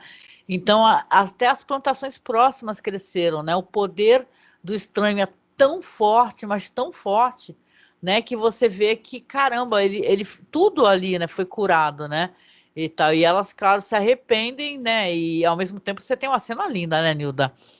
Eu vou falar dos outros núcleos, mas a cena deles enchendo as carroças, todo mundo enchendo de maçã, tem maçã para tudo quanto é lado e tal. Parece que tem umas outras coisinhas lá, mas o grosso mesmo é maçã, O né? grosso é maçã. Vamos comer maçã até fazer bico, malandro. E tal, né? E, cara, vai ter até a aparição dos personagens aí. E que você fica pensando, cara, parecem personagens que estão seguindo o estranho, né? porque ele se arrepende, o estranho foi embora, a Pop e a Nori estão lá, a Nori vai atrás. Aliás, o jeito como a cena é construída, você tem até a impressão, você fica com a impressão que a Pop ela é pega, né? Porque ela tá lá colhendo, lá tá num riachinho, tá com uma cestinha, só que ela desaparece. Só que, né? Pegadinha do malandro, né? Foi a Nori que segurou ela e tá lá tentando ver aquelas pessoas, né? Que são as pessoas que são chamados ali de o Nômade, o Dedo Wheeler e o Ascetic, né? O Dedo Wheeler é o morador, né? O residente, negócio assim, né? E tal.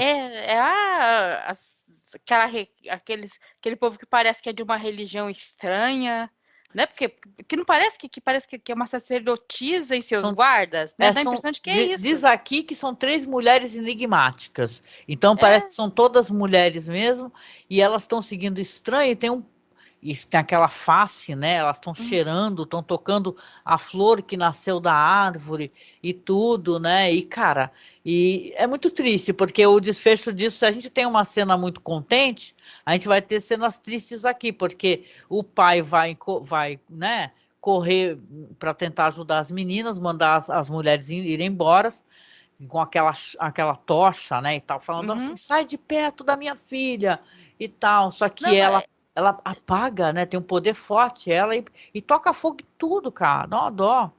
Não, por quê? Porque a Nori se revela para elas, porque a Nori percebe que elas estão indo atrás do estranho. Ela quer fazer aquela pegadinha. Dela. Não, foi lá pro outro lado. Tadinha. E ela percebe logo de cara que não é coisa boa aquele pessoal, senão ela teria falado, não, ele foi por ali, né? Se ela. Enfim.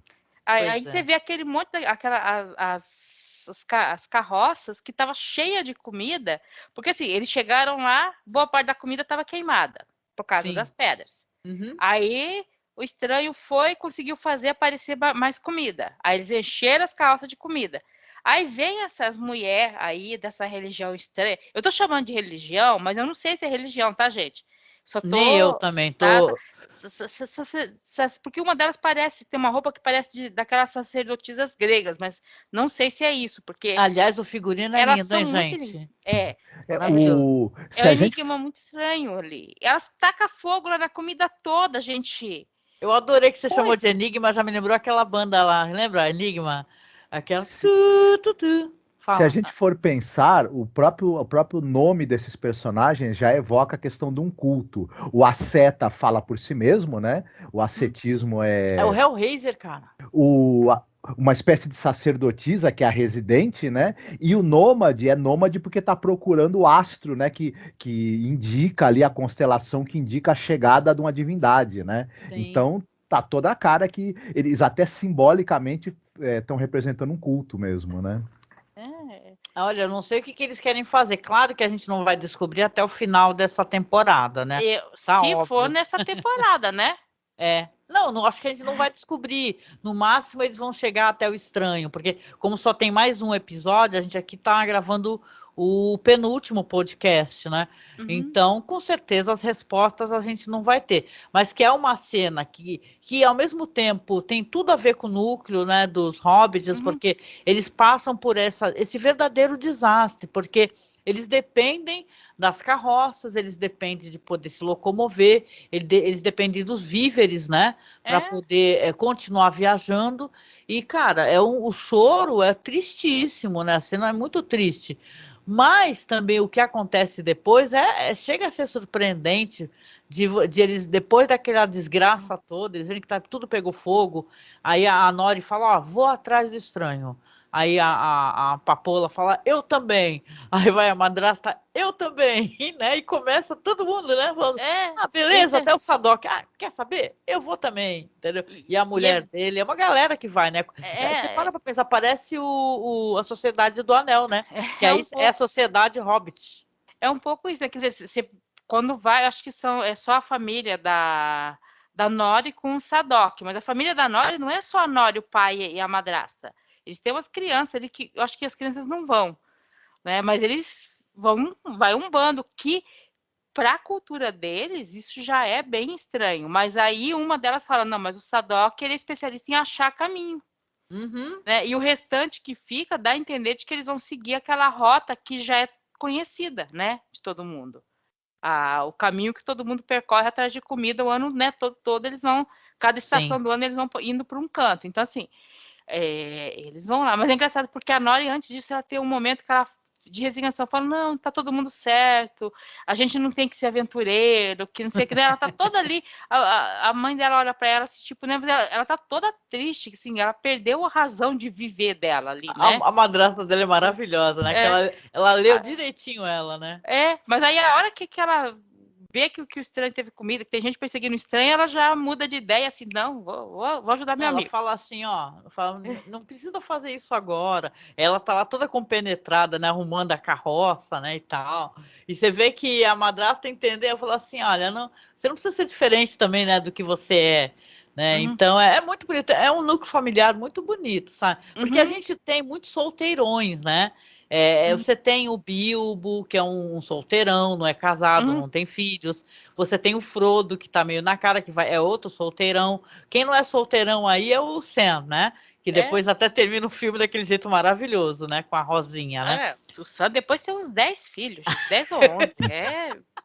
Olha o Fazer Sam, olha o família com Sam, ele né? mesmo. É. Fazer família com ele mesmo. Então, não, mas é assim, a história, essas histórias, até se você acompanha outros autores ingleses, né, como o M.R. James e tal, são histórias de solteirões. Mas aqui você tem um núcleo familiar muito bonito, muito até agregador, né? Porque a Pop também não tem mais família papoula, né? E fica Uhum, com eles também. É tudo muito bonitinho. Então é um final muito esperançoso que, claro, dá a impressão que é isso, é meio assim que vai terminar esse núcleo deles também, talvez, uhum, né? Eles indo atrás do estranho, né? E uhum, tal, e a esperança, né, que se, né, avizinha, né, de alguma maneira, né? uhum. O É isso. cara que é o líder que normalmente puxa, né, a caravana, ele resolveu fazer o movimento de ir atrás de alguém que foi deixado para trás, mesmo que não seja um membro, né, que é o estranho e Aham, tudo, mas sim. que provou ser alguém que merece fazer parte ali do grupo, né? É, Isso é uma quebra, né? É e lindo. mas aquilo que ele já tinha falado no começo, né? Que ele já tinha percebido que um grande mal estava acontecendo, que as coisas vão mudar, Uhum, Uhum. sim. né? Não, tipo assim, não é o que você te faz, mas está tudo mudando. Então, vamos mudar, né? Vai fazer o Ele quê? foi sagaz, né? Foi Aham, inteligente, o Sadoc, de falar: olha, a gente faz uma coisa que é importante e a gente não pode alterar. Mas a partir do momento que tudo em torno está se alterando, a gente vai ter que mudar para poder sobreviver, né? E uhum, tal, né? Eu até pensei, assim, como aconteceu isso, eles ficaram. Uma parte deles, ou pelo menos vai ser obrigada a ficar ali, talvez também eles consigam se estabelecer nesse local. Porque esse local vai ser um local que tem frutos, que ele é próspero, que tem uma terra fértil, talvez ali pode ser futuramente, né? Um local onde os hobbits acabem ficando, né? Pode ser que assim vai se assimilando, né? Mudando o jeito deles serem, né? Em vez de serem esses vagantes, serem pessoas que têm residência em algum lugar, né? Penso eu, é, né? mas vamos ver agora como é que a série vai conseguir, né? Porque como essa série foge tudo que tem nos livros, que eu falo, Uhum. os personagens seguem o espírito do que aqueles personagens têm que ser, do que aquele povo tem que ser. Mas fora isso, a história deles é uma incógnita. É uma incógnita, assim, é uma caixinha de surpresas, né? Isso. Sim. Bom, vamos lá então aqui para mais um núcleo, tá? Antes da gente retornar para falar por último aqui do núcleo lá das Terras do Sul, né? Falar daqui do Príncipe Durin, né? Que ele tá É, ali escavando com o Elrond loucamente. Você vai ver um elfo, gente, escavando, é. né? O elfo ali todo sujo, o Durin ali, eles abrindo ali uma caverna, né? Uhum, Inclusive o Durin tá bem cansado porque tá fazendo isso e o elfo falando para ele assim, ó, Elrond, ó, toma água aí, né? O negócio assim, toma água, né? uhum, E tal, não, eu tenho que me controlar, mas eles conseguem realmente atingir esse veio. Você vê que é um veio gigantesco de Mithril, né? Mostra pra gente, eles abrem o buraco, né? E eles estão ali, aliás, tem um diálogo muito bonito entre eles, que o Durin fala sobre isso, sobre os nomes secretos, né, que os anãos têm, que uhum, somente a própria família conhece, os entes queridos e tal, né? As conversas entre o Durin e o Elrond, elas são muito ricas, né? de conteúdo, de relatos interessantes, né? E de amizade, né, deles, né? Sim. Eles contam sobre a história do povo deles, os costumes dos povos deles, eles vão contando ali, né, em diálogos bem interessantes, enquanto eles fazem outras coisas. Eu acho que nesse núcleo eles acertaram bem a coisa de contar a história, de contar o cenário, enquanto as coisas estão acontecendo. Sim, concordo muito. Todos os diálogos, eles movem esse núcleo para frente, né? Constroem as relações entre os personagens e a gente acaba aprendendo sobre, como você mesma falou, sobre a cultura e a história de cada um deles. E a gente entende que essa troca de informações faz superar a desconfiança e a animosidade que existe entre, né, as duas raças, que não acontece, embora acontece um pouco entre o Elrond e o Durin, mas eles superam isso porque conhecem bem um ao outro e conhecem também, né, coisas da cultura um do outro, né? E é bem bacana isso. Até onde fica tirando. Durin, filho de Durin, neto de Durin. Coisa tirando, que aí eles puxam para esse lado. Não, tem. A gente tem um nome secreto também, né? Mas... O pai dele é o rei Durin em terceiro, ele é o príncipe Durin em quarto, e por aí vai, né? Aliás, o rei Durin chega, né? E fala, cara, você me desobedeceu, né? E tal. Ele, pai, não sei o quê, papai. Ele fala, pega esse elfo aí. E a próxima cena tá o Elrond jogado para fora jogado assim, né? Colocado para fora da porta, né? No portão da cidade. No olho da rua, né? E segurando aquele pedacinho de mithril na mão, né? E sorrindo para si mesmo, né? Porque você vê que, de qualquer maneira, ele sabe, né? Eles descobriram que existe mesmo o mithril, né? E tal, né? E aí, os diálogos do rei, aí que vai vir aquele diálogo que eu mencionei, né? E tal. Ele vai falar sobre o nascimento do príncipe, como a saúde dele era muito debilitada, como ele cuidava pessoalmente, né, enquanto a rainha podia dormir um pouquinho, descansar, que não tinha lá muitas esperanças, só que a partir do momento que ele teve uma visão de uma grande barba, né, porque aqui a prosperidade, a saúde tem a ver com a barba, né?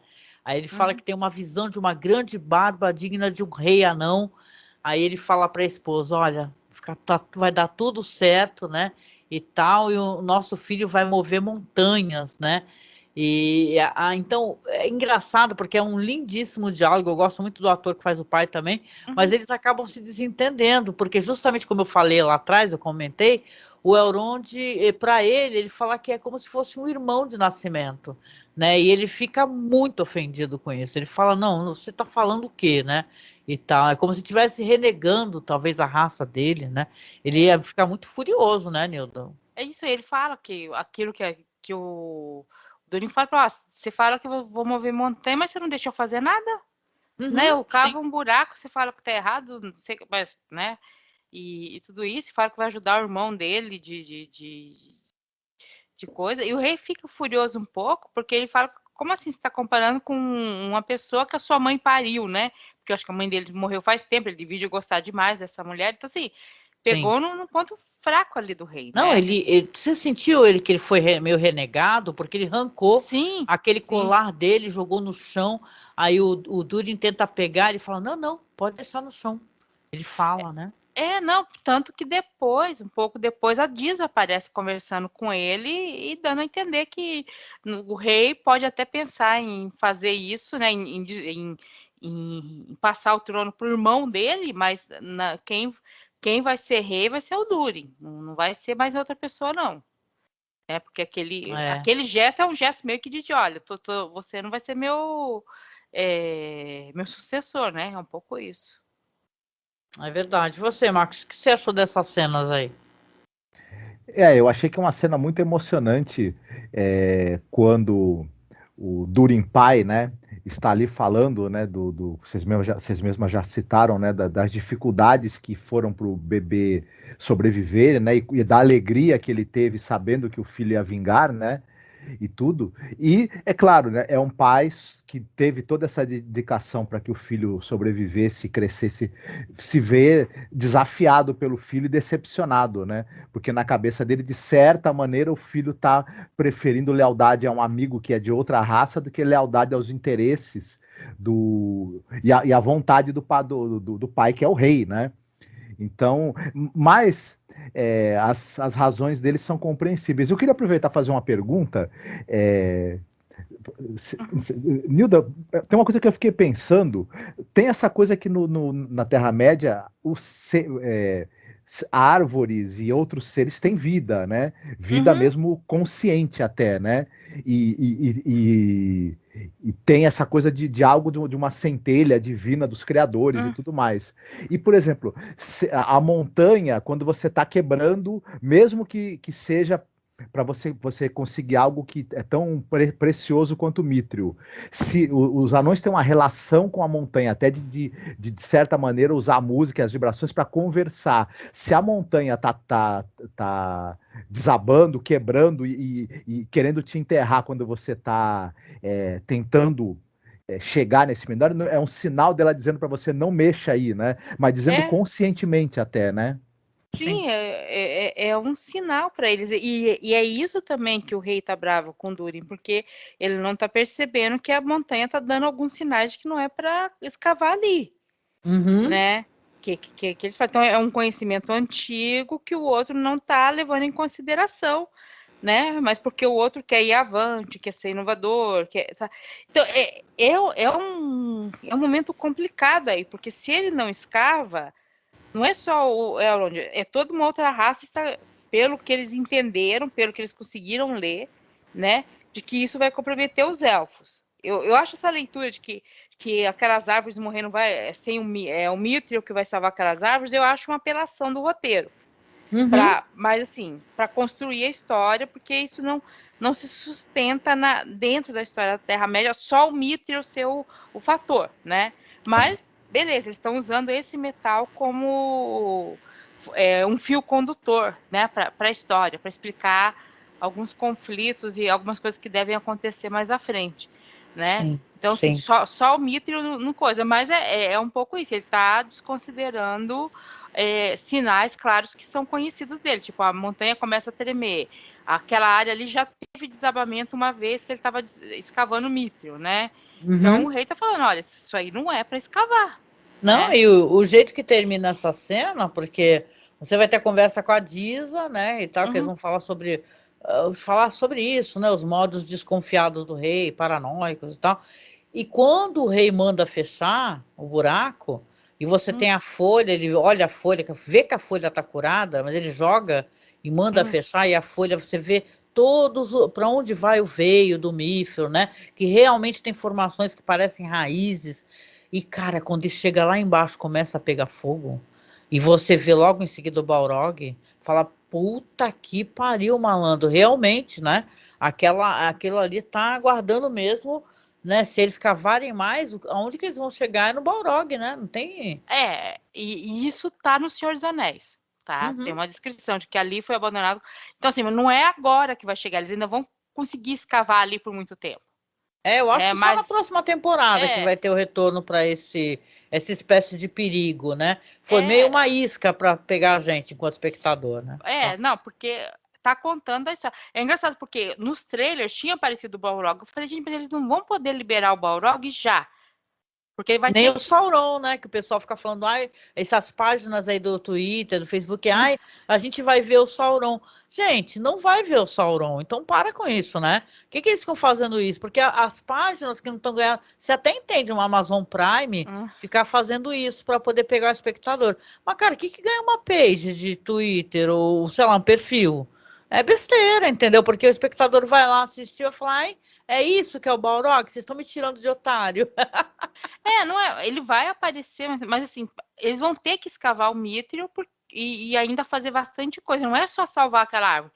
Eles vão usar o Mithril em várias roupas Vão e fazer coisas colete, sim. Então ainda vai ter pelo menos mais uma temporada antes do Balrog aparecer ali de verdade, entendeu? Ele realmente resolver aparecer e expulsar os anãos dali.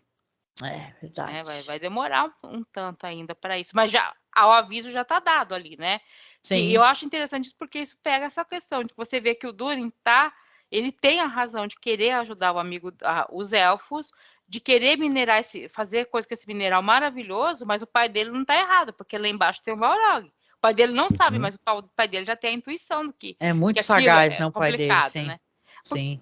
Porque também tem aquela questão, porque às vezes o pessoal não leva, mas os conhecimentos antigos, tem muita coisa que a gente chama de superstição, mas é que é conhecimento antigo adquirido por muito tempo. Sabe, aquele conhecimento que a pessoa tem por ter vivido, escutado histórias e tal, que às vezes você tenta colocar, eu falo que às vezes até tem alguns cientistas que têm dificuldade de ver isso. Que às vezes uma superstição ou uma tradição, ela tem razão de ser. Né? Ela pode não ter uma explicação científica, mas ela tem toda uma história que fez aquilo acontecer, né? E às vezes você tem que prestar atenção nisso. Por acaso, será que o Durin Rei, né, e tudo, ele tem conhecimento da lenda que fala sobre a origem do Mithril, que inclusive lenda que na verdade, possivelmente é real, né? E que essa lenda envolve, inclusive, a presença de um Balrog, né? Será que ele conhece, nem que seja superficialmente, esse relato, e isso também está deixando ele meio assim, com a pulga atrás da orelha? Boa pergunta. Não sei dizer. O que dá para entender que ele sabe mesmo é que você tem que escutar a montanha, quando a montanha, né? Começa a tremer, que você está cavando aqui, você para de cavar e acabou, né? Você tem que esperar, ou então reforçar, qualquer coisa. Você não pode ir cavando só por cavar. Não, pelo que tu contou, Nilda, aquele negócio deles ter um conhecimento até vocal, né? Eles cantarem para usarem o som, né? E tal. Então, talvez esse conhecimento, Marcos, ele tenha relação mesmo. Vamos lá, então? Vamos embora comentar aqui, porque a gente vai ter aqui a Galadriel e Tel chegando ao acampamento, né? Então, você vê que o acampamento, apesar de pessoal, a coisa, né? Tá trágica ali, principalmente na parte dos feridos, eles conseguiram botar uns tapume ali, os Númenóreanos são todos, né, preciosistas com as coisas também, aí tem uns tapumes, assim, uns negócios assim, e o Theo, claro, tá procurando no acampamento, ele entra lá onde tá a tenda dos médicos, né, dos feridos, tentando achar a mãe, né, a mãe dele, né, a Brownie. Você vê que é um acampamento bem quadrado, bem certinho, né, mas por quê? Porque aquilo quem foi para lá foram militares. Sim. Então, aquilo é um acampamento militar, né? Assim, tipo, feito por militar. Então, você pode ver, tem a cerca em volta, tudo, mas né? Coloca os tapumes porque é um acampamento militar. Então, eles sabem fazer aquilo por causa da disciplina, né, militar deles. Eles têm que saber mexer. Se não souber fazer isso, despede todo mundo, né? É verdade. Não, e a cena é bonita, porque você vai ter ele desesperado, tem um momento até que ele acha que é a mãe dele deitada, assim, com o rosto coberto, né, que ele acha que é o cadáver dela, aí ela aparece chamando ele, né, e aí em seguida já aparece a Arondir também, e sabe que eu achei legal esse negócio dele, abraçou a mãe, aí depois foi abraçar a Arondir, né, então, que legal, né, que ele visivelmente gosta muito dele também, né, do elfo, né. Não, e provavelmente ele olhou e falou, caramba, você ajudou a salvar minha mãe. Ele deve ter pensado, salvou minha mãe. Naquela cena lá que ele pega anterior, né, que ele pega a planta para salvar a mãe dele, né, colocar a brasa, né, para a mãe dele fazer aquele curativo, né, e tudo. Quer dizer, ele, como é que ele vai dizer que aquele elfo não se importa com a mãe dele, né, porque ele estava achando que a mãe dele tinha morrido. Quando ele vê a minha mãe tá viva, esse elfo tá aqui, ele deve ter salvado ela, né, vou abraçar ele, se quiser casar, casa, eu que não vou mais reclamar disso, né, porque... Não, e a gente tava falando dos elfos, né, que fica mó tempão um longe do outro, e cara, o Arondir e a Brownie, né, ele visivelmente tem um desejo por ela, não é só aquele amor cavalheiresco, tem aquela paixão e tal, então ficou até me perguntando, né, olha lá, gente, vamos fazer um livro sobre a vida sexual dos elfos, né, porque eu quero saber como é que funciona isso daí, porque como é que a elfa fica uns 400 anos longe? Tem, ai meu Deus, tem. Tem assim, não com detalhes, mas assim, eles ficam. Eu falei dessa história do cara. Agora eu lembrei direito a história do elfo que se apaixona por uma humana. Não, ele vai pra guerra e ele morre lá. E ela fica muito brava com isso, que ela fala: vocês elfos acham que nunca vão morrer. Porque na verdade os elfos eles morrem, mas aí eles vão para esse lugar chamado Valinor. Sim. Né? E depois de alguns séculos eles podem até voltar para a Terra-média se eles quiserem. Eles podem reconstruir o corpo. Mas não é automático isso, entendi. Entendeu? De fazer. Mas assim, pelo jeito, o Arondir, ele é um elfo esperto e falou, bom, eu não posso deixar ela ficar, tem que pegar logo, né? Porque eu achei ela vai viver 50 anos os só. olhares que eles trocam e tal, tem uma química ali, né? E tal, né? Mas... Ele, pelo jeito, não vai ser o tipo que vai gostar muito de ser separado dela, não. Pois é, também pensei isso. Diga, Marcos. Não, eu estava aqui pensando sobre isso, sobre essa coisa, não sobre a vida sexual dos elfos, tá? Só para estar explicando bem. Embora a minha curiosidade em relação ao papel que as orelhas podem ter nesse assunto nunca se acabou, né? Mas tem fanfic sobre isso, desculpa. Opa! Com certeza. Diga, mano. Não, eu estava pensando sobre isso, dessa coisa da mudança do Theo e como o arco dele acabou se fechando, né, até certo ponto, né? E que eu acho que é interessante a maneira como esse menino resolveu amadurecer, né? E olhar, né? Ele vivia uma vida meio restrita ali, ele acabou vendo o que esse mundo tem a oferecer de grandioso e o que ele tem a oferecer de grandioso em termos de perigo também, né? Enfim. E isso acabou fazendo ele dar importância para as relações que ele tem. Isso é bacana. E também essa coisa, o Arondir meio que perdeu a missão que ele tinha, né? O propósito dele, mas encontra um propósito ali nesse núcleo familiar que vai se formar, né? O que talvez para um elfo, que é um elfo e militar, né? Seja algo estranho, até uma quebra de tabu, né? Acabar se unindo ao núcleo familiar formado por dois humanos, né? Uma esposa e o filho dela, né? E largar essa porque evidentemente se ele sai para uma missão que vai durar 3 séculos, fica meio difícil, né? Para ele é uma pernada, mas para os humanos não, né? Eu não sei como vão conduzir isso na série, né? Eu espero que não, espero que eles consigam pelo menos ficar um tempinho junto. Né? Por favor, né? Eu quero que role aí alguma coisa nesse sentido, né? Porque eles são o núcleo claramente mesmo de vai rolar um romancinho ali, né? Já tem beijinho e tudo, né? Então tem a outra lá no em Númenor, né? Que também tá afim lá do filho do cara que quer dar o golpe, né? E tal. Pois é, né? Que deve aparecer alguma coisa, né? Mas deixa eu comentar com vocês aqui para a gente poder até chegar nos finalmente. Que teremos então aqui Galadriel encontrando a Rainha Regente juntamente com qual é o nome dele? Com Elendil, né? Não, com Isildur, porque o Elendil é o que tá perdido. Não. Com o Elendil mesmo. O Elendil é o pai, né? O Elendil é o pai. Eu sempre confundo qual é o pai e qual é o filho. Pois é. A gente vai ter então a Galadriel encontrando o Elendil, né? E que tá justamente falando da Galadriel, tá falando a culpa é toda dela. O que a gente veio fazer aqui, né? Porque ela tá distante, a rainha, já com aquela venda nos olhos, e a Galadriel vai se aproximando junto com a Brownie, né? E vai lá pedir desculpa, né? Fala que tem culpa disso e tal. E a Galadriel, ele se ajoelha, inclusive, e a rainha regente fala, ó, ninguém se ajoelha em Númenor, né? Mas a Galadriel fala, mas nós não estamos em Númenor, né? E tal, e pede perdão e tal. Só que a Miriel fala, olha, os meus inimigos não têm noção do que começaram, né? Pois Númenor retornará à Terra-média, né? E a Galadriel promete também que os elfos estarão prontos, estarão ao lado dos Númenóreanos nessa luta, né?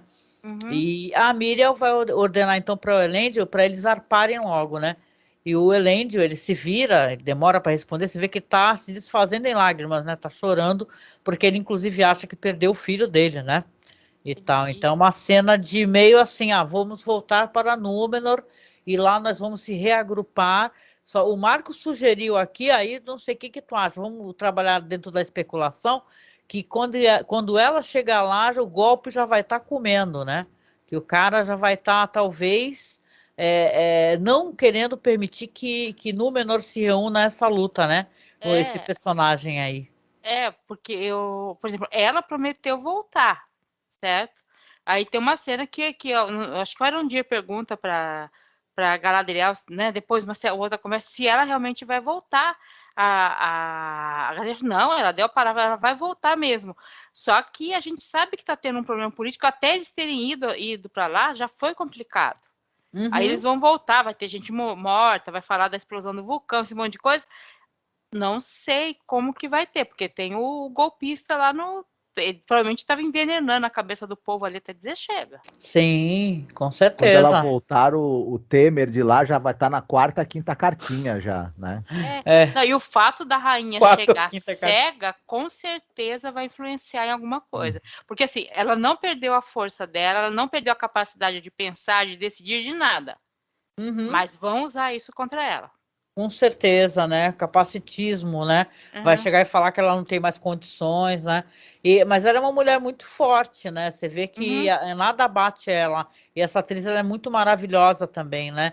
E mesmo essas cenas aí, porque depois vai vir aquelas cenas meio que de despedidas de núcleo, né? Você vai ter a Brownie conversando, né? Sobre os sobreviventes e tal, que eles vão para uma colônia, né? Vai ser as pessoas informando o que vão fazer, né? Você vai ter o Arondir que ele aparentemente ele vai acabar tendo que se separar da Brownie e do Theo, né? E a Galadriel ela vai informar que ela vai voltar para Lindon, né? Para informar o rei, né? O Galadriel. Eu não fiquei com a certeza de que o Arondir vai se separar. Quer dizer, ficou meio dúbio isso, sabe? Para que lado que ele vai? Sim, eu gostaria Porque que ficasse junto também, mas não tem nenhuma palavra direta, mas também tá falando, a Galadriel falando, os elfos vão, né? Nós vamos voltar junto aos elfos. Você não sabe exatamente o que decidiram ali. Vem cá, ô Nilda, essa região, ela é bem distante da onde a Galadriel tem lá o rei, lá, o reinado lá de Lindon, não é? Bem distante, né? Porque eles encontram o Halbrand que tá lá todo arrebentado, todo, né, machucado, aí fala assim para ele, pô, o remédio que vai ter que o Halbrand precisa é um remédio élfico. Aí o cara vai subir no cavalo, porra, pra ir pra Lindon, cara, vai chegar lá... Vai chegar o quê? Eu tô tentando lembrar onde exatamente fica Eu não tô Lindon com o nessa mapa aqui, né? história. Mas se eu encontrar o mapa, eu coloco na publicação, que eu tenho colocado o Não, mas, mapa. assim, não é tão perto assim mesmo, tá? Não Sim. é. Estranho, né? Eu fiquei com essa impressão. Primeiro, achei muito legal esse negócio, né? E estranho também deles já considerarem o Halbrand o rei, né? Falar, viva o rei! Sabe, o cara apareceu ontem, gente. Como é que o povo se submeteu já dessa maneira, né? Viva o rei do sul, não sei o quê, bababá. Cara, aí o cara tá meio estrupiado, vai viajar por, sei lá, 2 meses, né? Tô aqui chutando, né? Sei lá, mas, porra, Eu acho que não vai chegar tanto, mas vai ser meio complicado. Sendo que a Brownie fala, não, vou juntar todos os medicamentos aqui e tal, certo? Sim. Mas eu tô tentando aqui lembrar onde fica Lindon. Lindon é perto de Eriador. Nossa, fica bem mais ao norte mesmo, da onde eles estão. Fica, porque eles estão perto de Mordor. Esse remédio élfico aí, bicho, o cara vai morrer de infecção antes de chegar lá, né? Eles não estão mais em Mordor, falando Mordor porque é a terra onde eles estão. A Terra do Sul virou Mordor, né? Cara, isso não é spoiler, essa gente. cena é do caraca. Eu sei que tem gente que vai reclamar na internet, mas na hora, porque é o fechamento do Eidar, né? Chegando com os orcs e tal. Na hora que o nome se altera, Terras do Sul, Saltlands, para Mordor, eu falei, nossa, te juro que eu me arrepiei. O meu braço ficou arrepiado. Falei, caraca, malandro, né? Alterou o nome, assim, do negócio na tela. Mas é para ficar bem claro o que é aquela região, sabe? Assim, Sim. Tanto porque, assim, Terras do Sul não é só ali o Mordor, tá? É toda a região meio que ao sul. Tem as montanhas cinzentas, aí tem um espaço de terra que é onde ficavam os Rohirrim, que era mais plano. Aí depois começa outras cadeias de montanha, né? Sim. Que é outro tipo de cadeia de montanha. E as terras do sul são essas cadeias de montanha abaixo, né? Que são ao sul de Lindon, né? De Lindon lá tal. Então não é só Mordor, mas acabou virando, né? Ali, mas eu não sei você, mas na hora que apareceu o Mordor, eu arrepiei. E tu, Marcos? É um fato incrivelmente importante que acontece, né? Que vai mudar tudo, na verdade. Vai mudar os destinos de um número incontável de criaturas ao longo de um número gigantesco de anos também, né? E, enfim, É um fato de uma importância gigantesca para toda essa história e para todo esse conjunto, né, de lendas e tudo mais. A partir desse momento, nada mais será o mesmo, né? Nada E mais será o mesmo, é o grande exatamente. marco, né, do ressurgimento desse grande mal, né, e de todas as consequências que isso vai trazer e tudo mais. Então, é um momento chave, aí coração, digamos assim, dessa temporada, sem dúvida nenhuma, né. A gente não sabe o que vai acontecer no último episódio, né, mas a gente já pode adiantar que esse foi o grande centro, né, nevrálgico dessa temporada, sem dúvida. Não, assim, o episódio passado e esse, porque a gente teve, quem acompanhou a gente falando no podcast e no YouTube, a gente soltou várias teorias inúmeras, porque não se sabia exatamente o que o Arya ia fazer e tudo mais.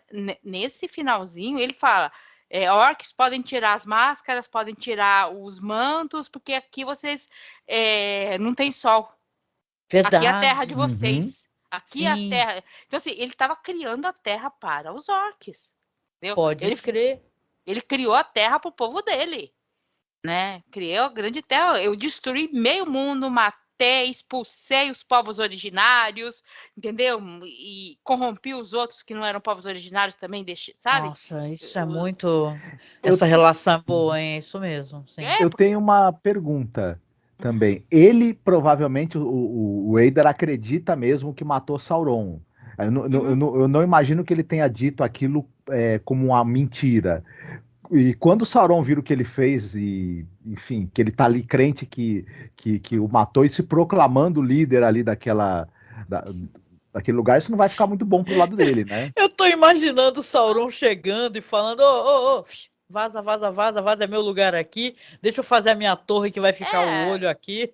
vai depender de como isso acontecesse. Se o Sauron vê que vai ser bom usar ele, o Sauron pode continuar a usar ele, entendeu? Como um Sim, segundo ou um terceiro em comando. Vai depender mesmo de que o Sauron vai fazer quando aparecer, Uhum. né? exatamente. E quem tá, nossa, foi uma temporada toda e o Sauron não apareceu.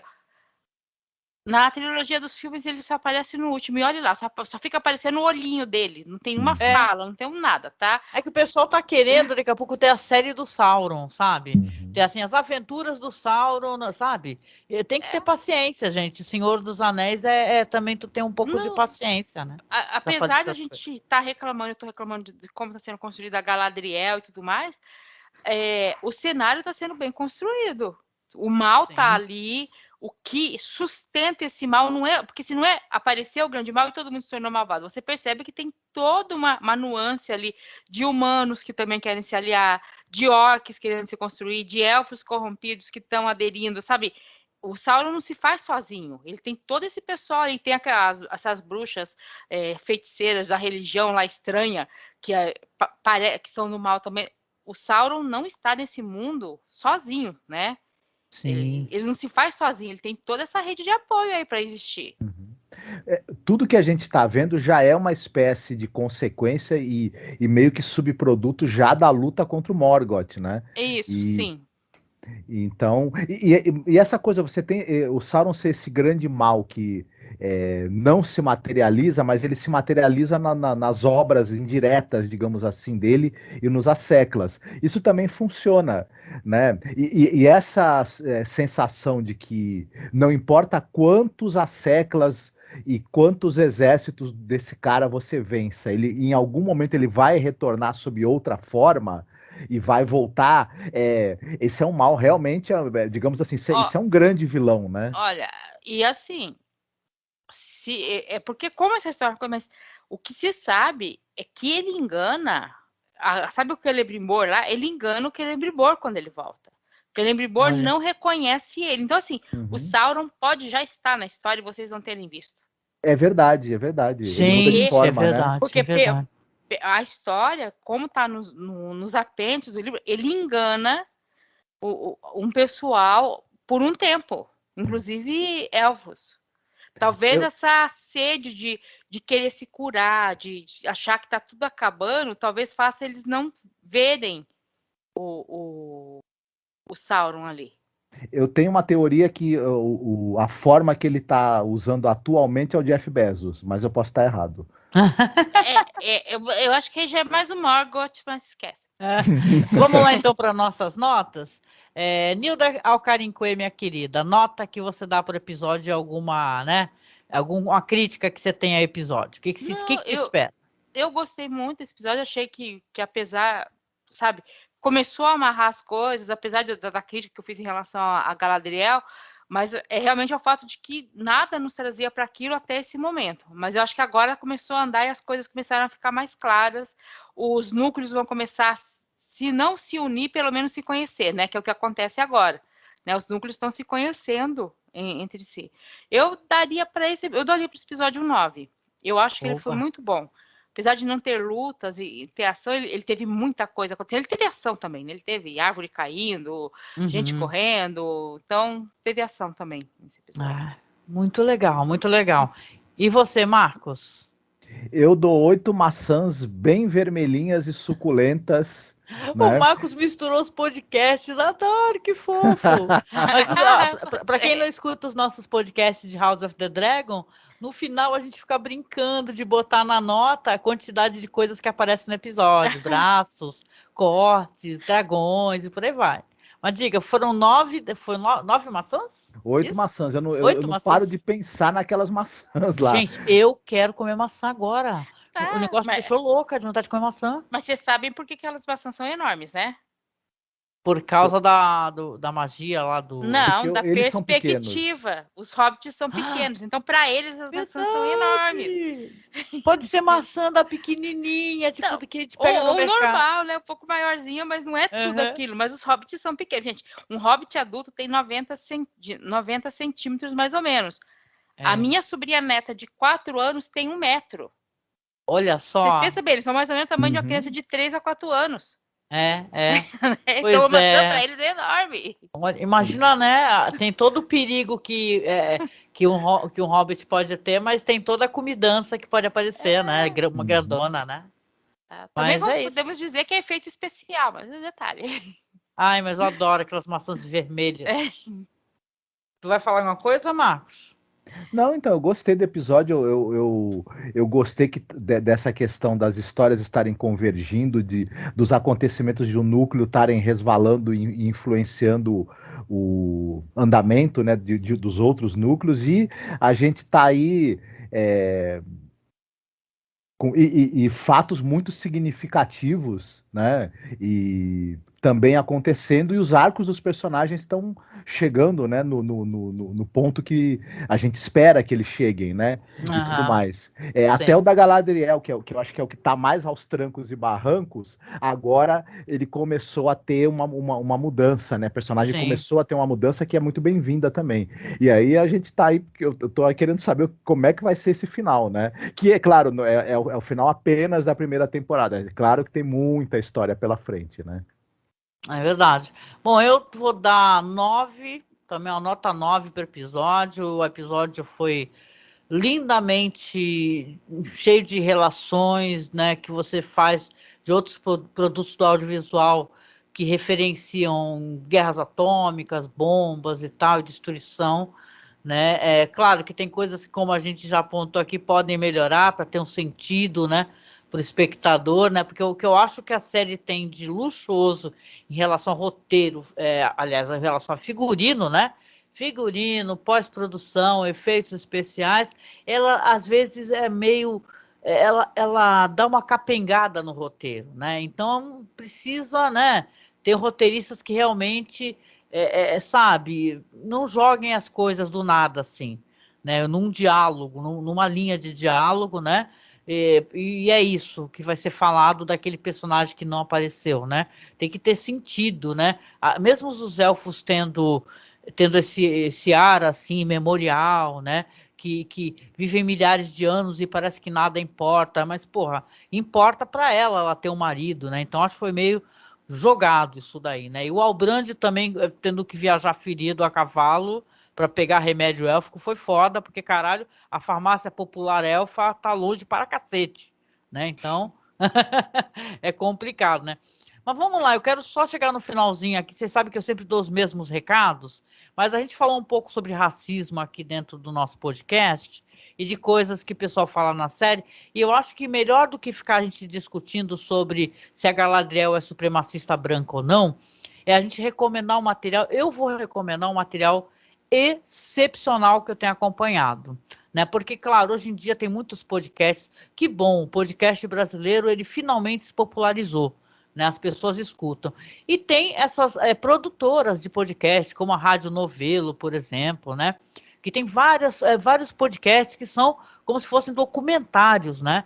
Em áudio, né? Que você vai experimentando conhecer mais sobre certos assuntos de uma maneira que se transforma em uma experiência muito rica, né? Afinal, o podcast ele é uma experiência única, né? Se você entra dentro de um assunto, a pessoa sabendo coordenar, e tem ótimos jornalistas trabalhando com isso, né? Fica uma coisa muito imersiva. É essa palavra que eu estava buscando. E esse projeto Querino, que é o nome desse podcast que eu vou recomendar, ele é idealizado por um jornalista chamado Tiago Rogero. Ou é Rogero ou é Rogero. Não sei se o nome dele é italiano, tá? E tem alguns nomes famosos envolvidos aqui, a Flora Thomson DeVoe, a Paula Scarpim, a Bia Ribeiro, pessoas que já estão em outros projetos da Rádio Novelo muito bons. E esse especificamente aqui, ele vai falar sobre questões raciais. É um projeto que ele vai falar sobre a história do Brasil, falando sobre a questão dos afrodescendentes. Ele é afrocentrado, o podcast. Vai falar sobre a contribuição, né, africana para os brasileiros. Como é que você entende a música brasileira? Tem relação com os escravizados. Vai falar sobre questões, o recorte dele é esse, questões de escravidão, por que as empregadas domésticas brasileiras, em sua maioria, são mulheres negras, e por aí vai. Coisas que a gente não conversa muito no Twitter, e deveria conversar, né? A gente às vezes fica discutindo muito coisa que não tem nada a ver, mas a gente não estuda e não tenta entender essas relações, até para a gente, pelo menos no meu caso, eu sou mulher branca, a gente tentar entender como é que a sociedade apresenta isso para as pessoas, como é que a sociedade ela paga os músicos negros, por exemplo. Tem um relato aqui que tem um segmento, e vocês me perdoam, que eu sou do tipo que quando eu começo a falar alguma coisa eu vou né? Mas assim, tem um podcast especificamente que ele vai tratar da música. Então ele vai falar sobre a importância dos africanos, dos escravizados com samba, e depois como isso houve o apagamento, entendeu? Dessa história, foi para pessoas brancas, sabe? Ver a bossa nova com intérprete branco, e por aí vai. Não estamos aqui tentando, eu não estou tentando diminuir o valor desses músicos, né? Noel Rosa, que muitas pessoas criticam, né? Que falam, era o branco aceitável, né? Que cantava música negra, né? Então é interessante, lamento se eu não estiver expressando corretamente, mas eu vou deixar para vocês o endereço aqui, e mais do que isso, em qualquer aplicativo de podcast, você escreve Projeto Querino. Querino com Q-U-E, tá? Querino, não é Quirino, tá? Porque tem importância esse nome, que é o nome de uma pessoa que soube tratar essas questões raciais para tentar ganhar direitos às pessoas negras que, claro, estavam sendo e são até hoje extremamente precarizadas e sofrem violência de diversas maneiras. Então, é um projeto maravilhoso, que eu devo estar na metade dele, né? Porque essa semana foi bem corrida para mim. E eu, com muito orgulho aqui, eu peço para vocês fazerem essa lição de casa.